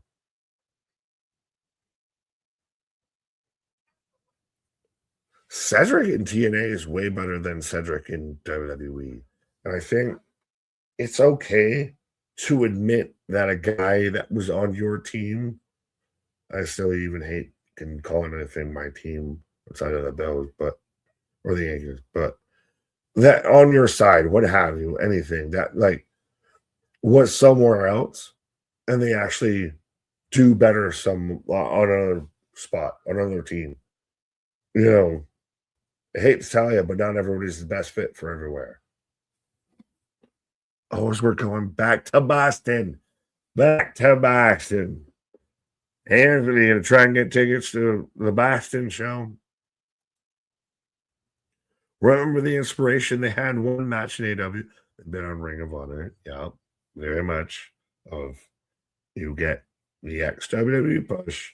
We're going to use you where we can maximize your interest. And then we go away. You go away. You sit at home now.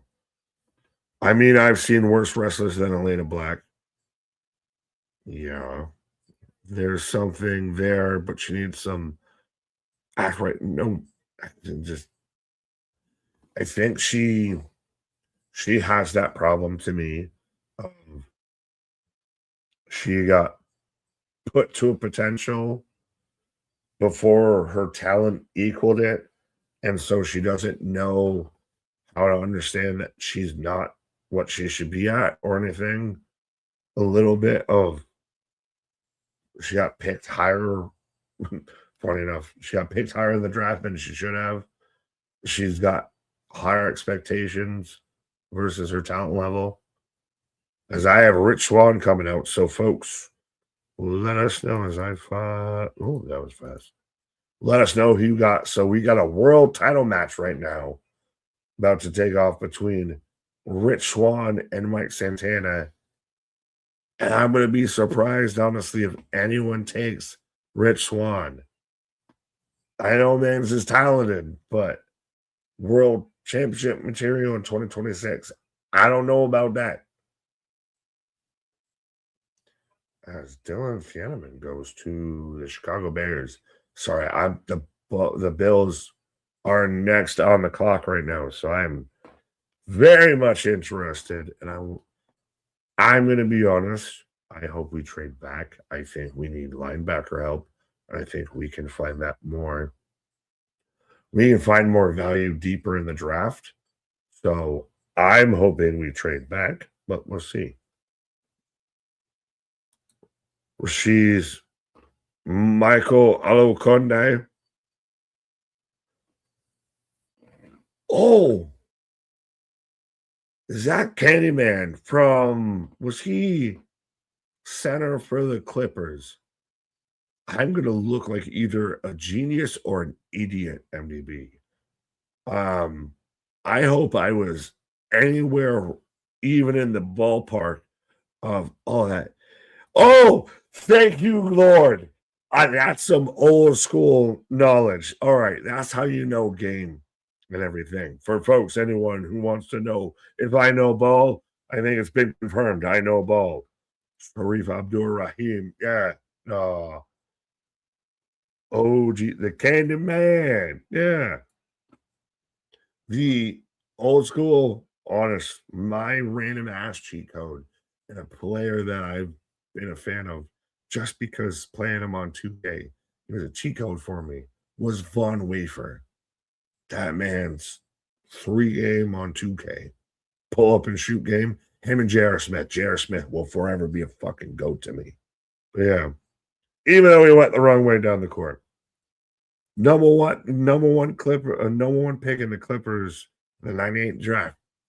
I'm halfway just proud of myself that I even just remember that. We're just going all straight ball knowledge and draft, conversations out here now. Von Wafer. Yeah, 100% exactly. OG Triplet, ball. If you know Von Wafer, not Lamar, but or even Lonzo or LaMelo or Maggette. You know what's so funny? So me and the missus actually watched the Jailblazers documentary. I know I'm spinning it back to Anthony talking about how watching documentaries is fun, but it is. But we watched, Dale told us like she wants to watch the Lamar Odom docu-series so much. Like she was counting down, waiting for that to come out. So that's going to be on the weekend watch list. But we watched the Jailblazers docu-series on Netflix right before AW was in Portland. So it was a little interesting, a little pot me kettle a bit, but yeah. Dale Davis. Oh, Damon Stoudemire. Ah, yeah. Rasheed David Chappelle. Rasheed Wallace. We're just going off the rails at this point, but yeah, MDB. At this point, yeah, folks, drop your most obscure sports draft pick, honestly, at this point. But you also had to include the team and what round, like where they were drafted. We're getting obscure now. Zebo. No, that was right before Zebo. You had Bonzi, you had Damon, and you had Rasheed Wallace. They had touched a little bit when like Scotty showed up there. That was that era of the Blazers. But yeah, Zebo, did anyone else see that Memphis might be moving to Nashville? So the Buffalo Bills have traded a pick. So we traded to Houston. What did we get? What do we get? What do we get? Please, someone let me know. What do we get? We traded the pick to Houston. So it's going to go Houston, San Fran, Houston.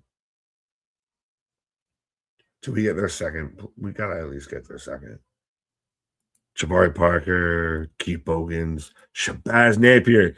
Oh, that's such a cool cut of.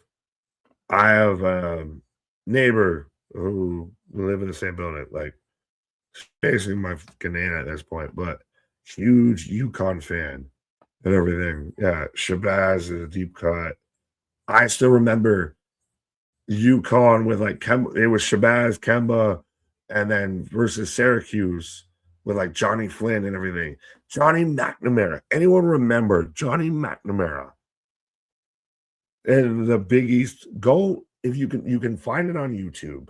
I know we've gone off the rails. Anthony doesn't like me anymore because I'm not talking about TNA. I'm just talking nonsense at this point. You can find it on YouTube. Go and watch the Big East final from that time. It's 6 overtimes. And it's UConn versus Syracuse. It's one of the greatest basketball games I've ever watched. And it's so full of like even like random guys that you expect that are going to be awesome when they go to the NBA and they end up being role players. And Michael Kidd-Gilchrist. Words. Slow down. Michael Kidd-Gilchrist. Yes, very much one of those. Gerald Wallace. But yeah, Johnny Flynn to the Timberwolves. The same year they drafted Ricky Rubio. Mitch Ridman. Who? Mitch Hedberg? Adonis Sabonis. What about Bol or Bol the third and all that? Oh, what's his name? Who's the one that became the song? Got drafted by Orlando. MDB. I know you didn't know who I'm talking about. But he became the hype up song. Got drafted by the Orlando Magic. But I'm very much in commercial on TNA. Thursdays after WrestleMania have been fun. Mo Bamba. Oh, thank you. Yes. Oh. Folks, if you have enjoyed any of this, make sure you hit like, share, and subscribe. Hit the bell notifications. You are seeing all of the wrestling war of what WrestleMania weekend can do to a human mind, especially too with all the sports. And again, we're focusing on as much as we can. Andrew Bogut, Milwaukee, yeah, Aussie player, Milwaukee Buck, Yao Ming. Yao Ming was a fucking star. PJ Brown. PJ Brown was an interesting. Marvin Bagley. So, who was in the draft class with Udonis Haslem? Because that man's the most like legit. It's so funny too, going randomly back. Welcome to Thursday Talks with Nick. But watching the Portland Trailblazers documentary and having to call back to the misses of that's Rasheed Wallace. We watched him in the Brawl for All documentary too. It's crazy the ripple effects of sports. Yeah. Will Cauley-Stein. Oh, did he get drafted by the Bobcats or was it the Hornets at that point? I'm thinking. No, he was on the Kings at one point. Trying to remember. Yeah, I think he got drafted by the Kings. Udonis was 03 in a draft. Shout out. Dope as shit. Sebastian Telfair. That's off. Getting a huge deep cut. Mulberry.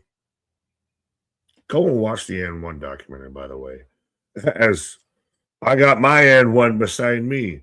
But yeah, I don't know. I apologize in advance that while you were away, we just went fully off the rails I think we just went on a field trip with the Frizz. No way. But yeah. No, you're fine. You're fine. I mean, I listened to all of it. Nothing was really going on the screen. So on TNA. So you're good. We were just talking about basketball. You're perfectly fine. Traffic. Oh, so the Bills and Texans. So we traded back 2 spots. What did we gain? Sorry, I'm also halfway playing as we've also got Mike Santana versus Rich Swann. No, you're fine. Right now. We just got does anyone take Rich Swann serious that he's going to win?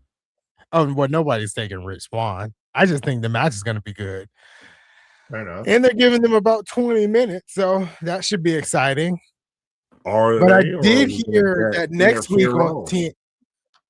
Say it again. I said, are they, or are we going to get interferent roles? Oh, we may. I didn't think about that.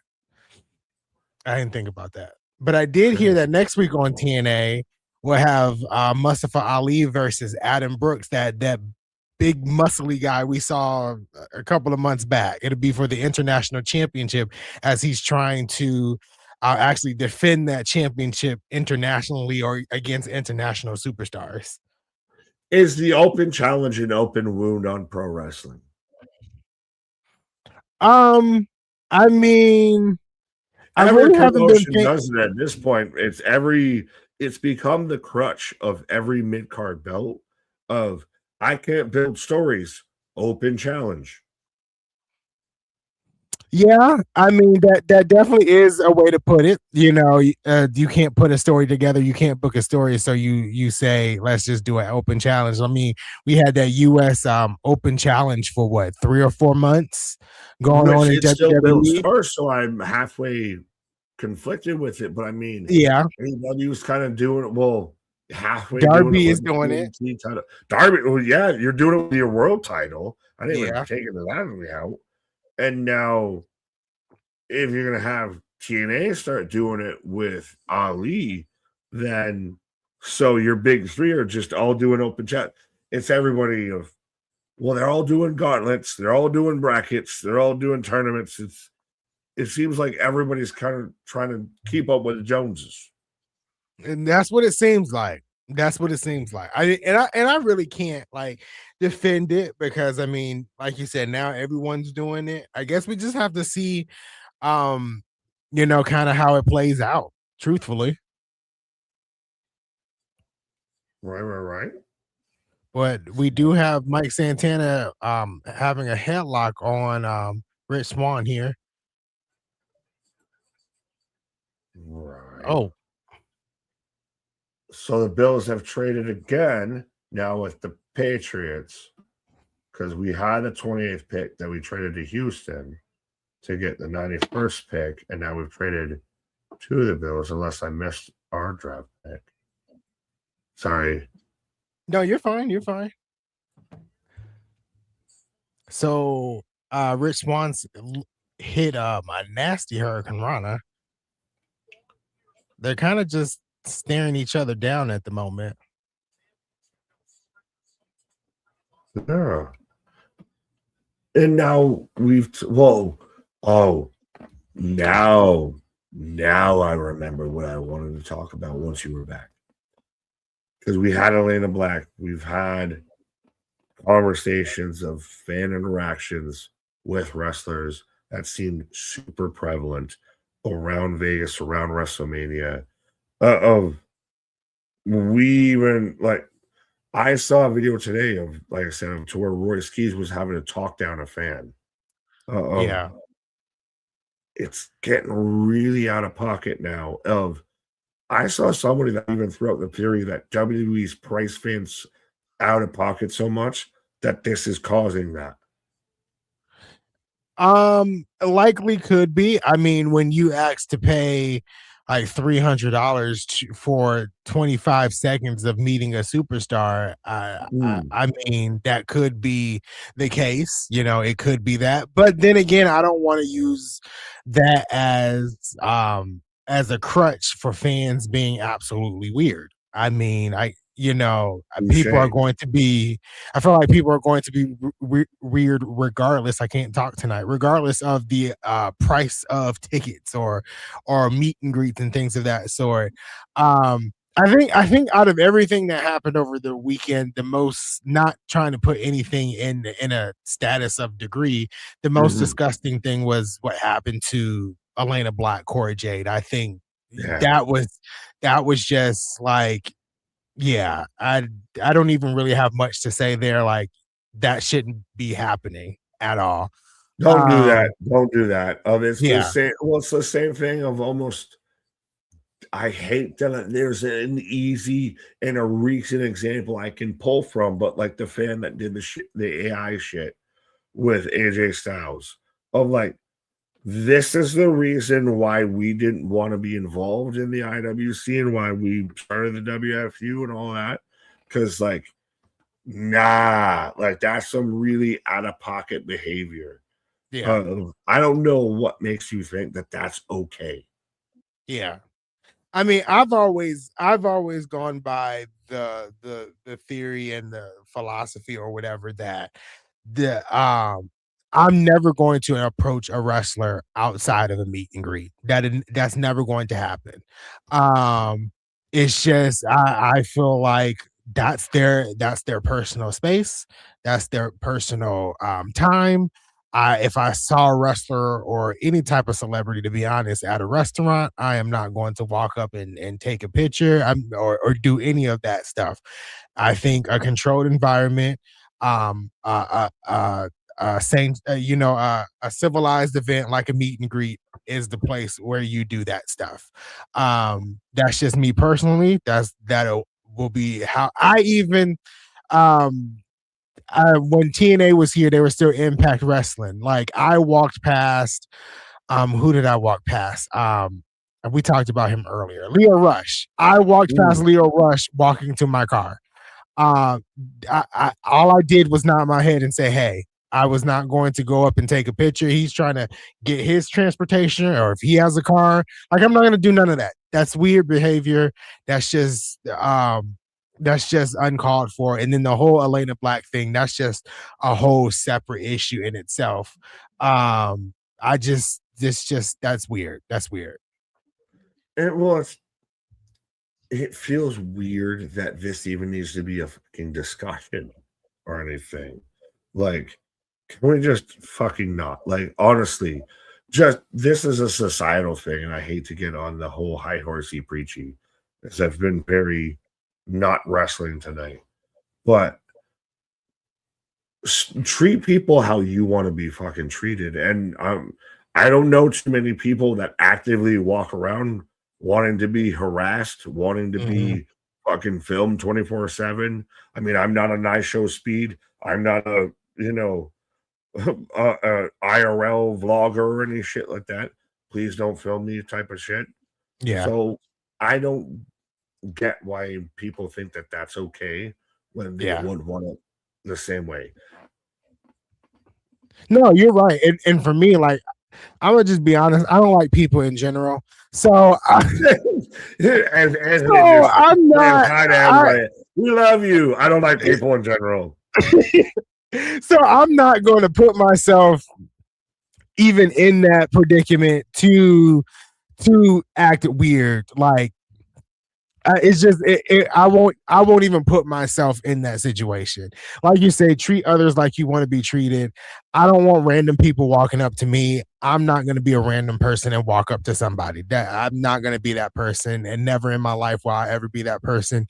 Even if I saw one of my favorite wrestlers walk past me, I am not going to ask for a picture, an autograph, or nothing. That is me personally. I am talking about me, Anthony himself. That is it.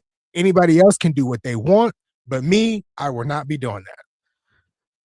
Let people be humans. Exactly. But can we know Ant wouldn't approach Austin Powers for a pick? This man wouldn't know who Austin Powers is. Thank you. I don't know if anybody has seen that video that goes around with Kiki Palmer, but she says, "Sorry, I don't even know this man. I don't know this man." Oh, I would feel so terrible if that woman sat there and said, "I don't even know this man." As I have Santana sitting in a chair, and so Swann winding up Swann, for a boot. ooh, kind of does a version of Roman Reigns' drive-by. A very poor version. Yeah. Yeah. Oh, now we're doing it. I'm He's doing it sorry, but again. and I know we're completely deviating from even what we were just talking about, but I love everyone. But Rich Swann does it like you're running, but you're not like fully running, you're fast walking kind of thing. Right. Like going to it, like he's not, there's no full stride on anything. Ooh. He tried to do it again, but Mike Santana caught him with the kick of his own. Oh, super kick. Ooh. He just getting absolutely getting planted. I love how I mentioned random like NBA players that have been like before, and now the entire chat has been like Kirk Heinrich, Jeff Howard, Wesley Johnson, who was again still go watch that game that I was talking about. But yeah, Booby Gibson of tagging over. Oh, Santana with the kip up and then runs to the corner, but set up a superplex. Yo, not just a superplex, but more of a super toast.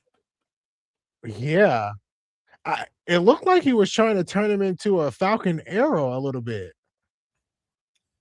That or almost like a backbreaker, a cutter. Yeah. It was a neck breaker, a super neck breaker-ish. Yeah, that was definitely wild. Right. John Wares, MDB. I love how you've just been mentioning basically the Cleveland Cavaliers roster. But so next week we're getting Kazarian versus Elias in your Walk with Elias guitar strap match. We're getting Jeff versus Vincent. So yeah. are we getting closer and closer to broken Hardyverse? Yeah, I think Willow so. sucks, by the way. Not Willow Nightingale, but Willow Jeff Hardy sucks. I think so. I think we're getting very, very close. When you start doing the singles one-on-one matches to get to the tag team match, we're definitely close to that. They also said next week it'll be a huge 6 knockouts tag team match. So Tessa's team versus the new Ali, Mara Sade, and Rosemary will be going at it next week too. And then the Adam Brooks versus Mustafa Ali match that I mentioned earlier. There you go. There you go. Pretty Well, decent I card just next looked like week. I was gangbanging out of nowhere by saying Willow sucks and everything. But yeah, no, I still think that there's interesting going on, and I think TNA should really take the summer 2 count to put the throttle down, because this is normally post your manias, all of that is when you get that kind of lullish summer haze, summer days, vibe in wrestling. TNA has the moment to throttle down now.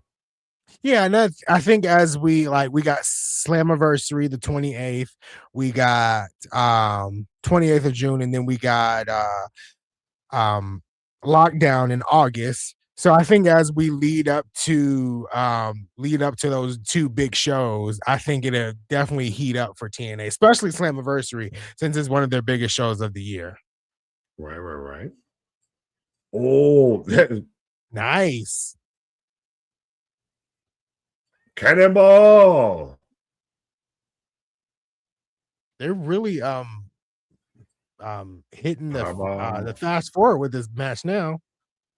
Well, that's even again. Go back and watch Tommaso Ciampa versus Darby, and let me know how you think about the finish. But they definitely, towards the end of that match, hit fast forward, and that's what it seems like. That's the new trend in pro wrestling matches. Of we won't tell you the story for 30 minutes. We'll tell you it for 5, but we'll give you a fucking 15-minute interlude beforehand.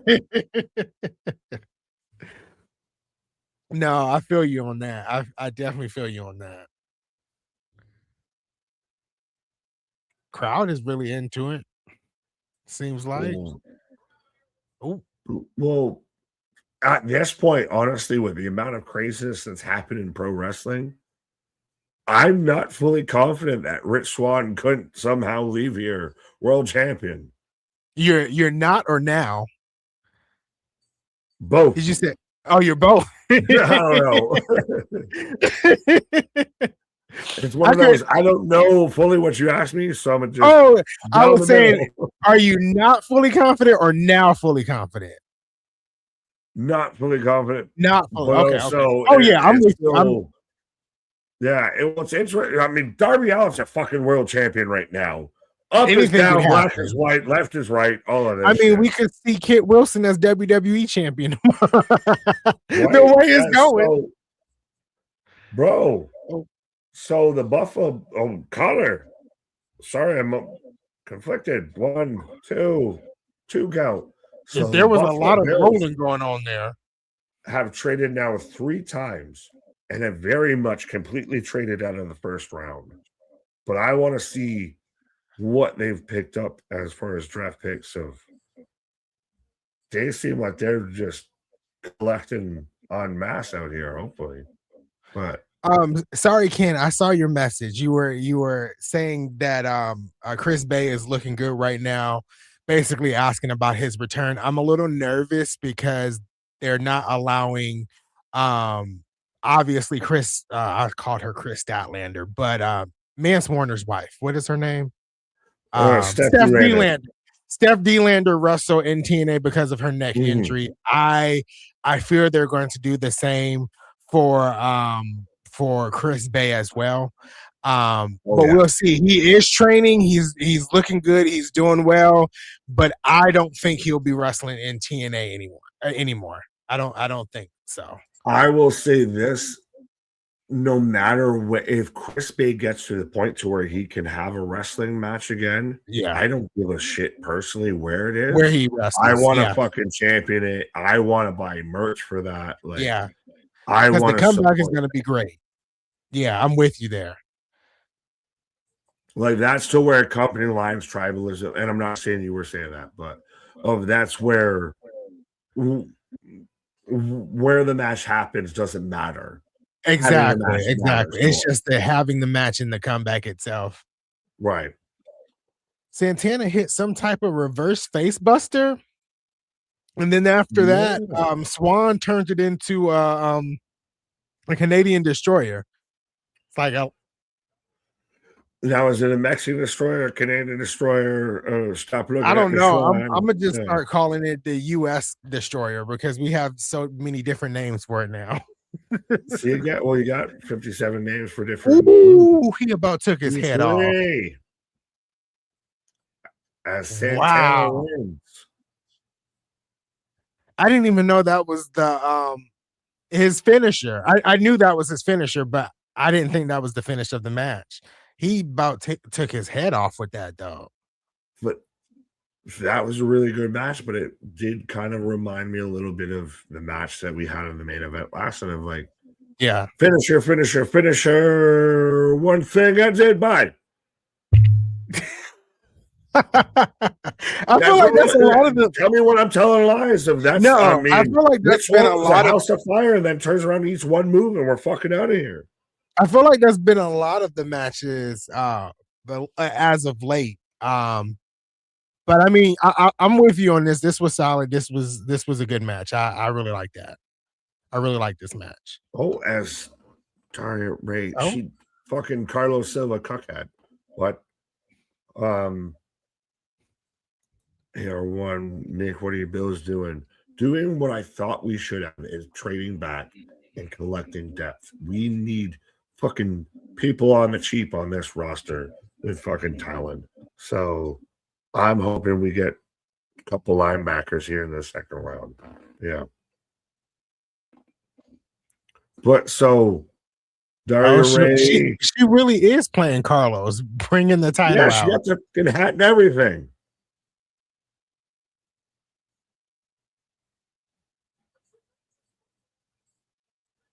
All right. And it seems like that's all she's going to do. She's not going to do anything else crazy. Yeah, as it looks like TNA is going off air. Could this have been an email? Crazy. The episode? Yeah. Parts of it could have been an email, especially the Zaya Brookside and Leing Lee thing. That could have been that could have been a text message that I ignored. Yeah. That could have been a text message that I didn't open. Left on red. Or actually, I will open it and not read it, and you'll get the read receipt that I read. That's what I'm saying. Left on red. Yeah. Left on red. Yeah. That definitely could have been an email. I did like the main event, and I really did like the opener. The opening match was Nick Nemeth versus Bronson. Bear Bronson. That was fun. The main event was fun, and we both really enjoyed the Frankie Kazarian Elijah segment. That was the first time you ever said anything I ever say about Frankie Kazarian. Exactly. I was just about to say that. I'm going to surprisingly drop my rating though. I'm at a 6.5. I was thinking it was going to get better in the second hour. The main event was great, but I'm not going to like grade it just off the main event. It'll be the whole episode in general. So I'm at a 6.57, leaning more towards a 6.5. I'm more excited that I'm getting Beetlejuice following TNA right now than anything I saw on TNA. It's been so long since I've seen this movie. Yeah. Dale. I'm at a 6 to me. I don't want to say it was completely phoned in, but I mean, when we're asking afterwards, could this been an email? And it's not like heresy to even think that. Yeah, this was a placeholder. This was very much we're just doing this in between. We're going to get from point A to point C here, and this just happened to be D. I think the scary part or the most unknown part for this right now is between right now and Slammiversary. We don't have another special event. We don't have anything. We don't have Under Siege announced or anything, to be honest. Against all odds, you're gonna get Slammiversary going versus AEW. Do you need to start ramping? Yeah, so I'm just I don't want to say I'm concerned. I'm just like, we got a long build if we're not having anything between now and Slammiversary. So I'm just cautious to see where we go here. Tonight wasn't the greatest. Tonight wasn't bad. Tonight wasn't the greatest either. It's just kind of stuck in the middle. It was all right. Right. It had some good moments, but the good didn't outweigh the bad. They were just kind of equal. So but we'll see how next week goes. Well, now you got to cook. Now if you're going to go toe to toe, and now you've got number 2 on its heels, it seems like now you've got to cook. Now you got a runway. You got to simmer saute. Yeah, exactly. You're right about that. And we still have the live episode coming up in what, 2 weeks, 3 weeks, somewhere around there. May 14th. Yeah, so we got we may have some movement and some developments there. So we'll see how it goes. But I'm fully in agreement with you. Your 6 rating. I mean, it's your opinion, regardless if I liked it or not. But it's not. I'm bringing you down now. I'm dragging you down. No, it's definitely not off base. It's definitely not off base. I'm at a 6.5. So yeah, that's where I am. But fair enough. Well, folks, let us know what you're giving out here. Not just random NBA players, Rasha Bell, but what is your rating for TNA tonight? As we're in kind of the post-Mania haze a little bit, I feel. And this is where, if I'm a TNA, this is where I know my opportunity to strike.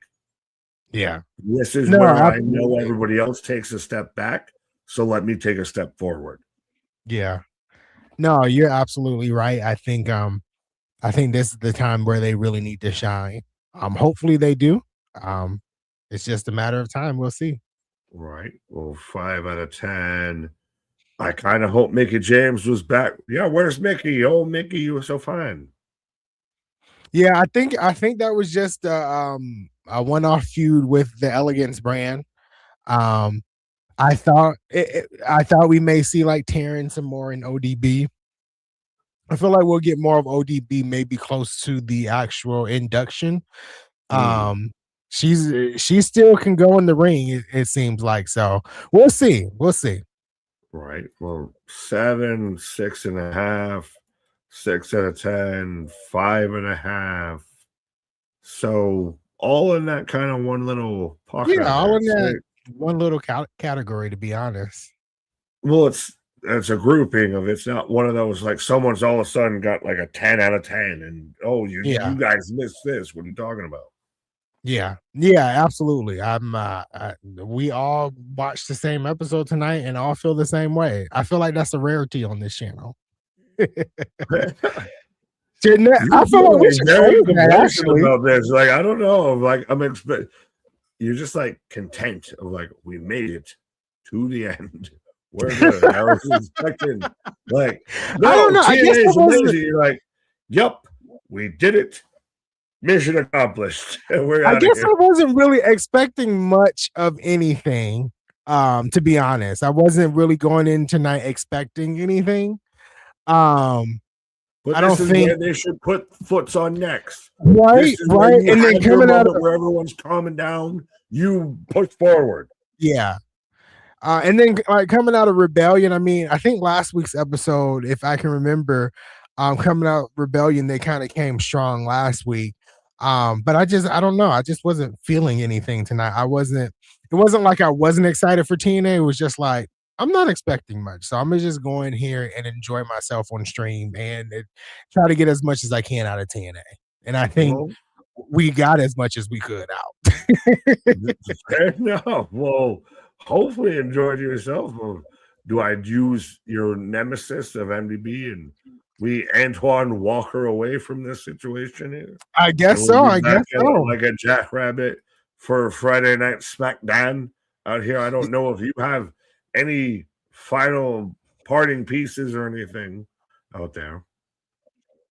I don't think I do. I mean, we're back for Friday Night SmackDown. I think the weekend is free and clear for us for the first time, right?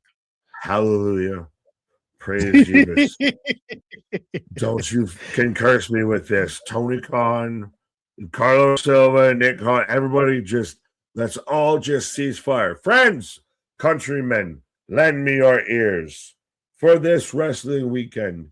If we can just lay down our arms and just Yeah. all come together, it would be much can appreciate it. Yeah, absolutely. I agree with you. But yeah, we're back for SmackDown. We got the weekend off, but check out some Wrestling Revolver because it's free on YouTube at 8 on Saturday. AAA is happening on Saturday as well. I don't think catch up on the Hogan documentary so we can talk about that more Yeah, on we can stream. talk all about this on Mondays, Wednesdays, and Tuesdays and And Thursdays. Thursdays and every day, yes. So but I don't have anything else. Nick, if you have anything else, you can take us on home. Our shit is real, our shit is raw, our shit is authentic. When you're talking about that wrestling, what about that for life with it? See you tomorrow for SmackDown.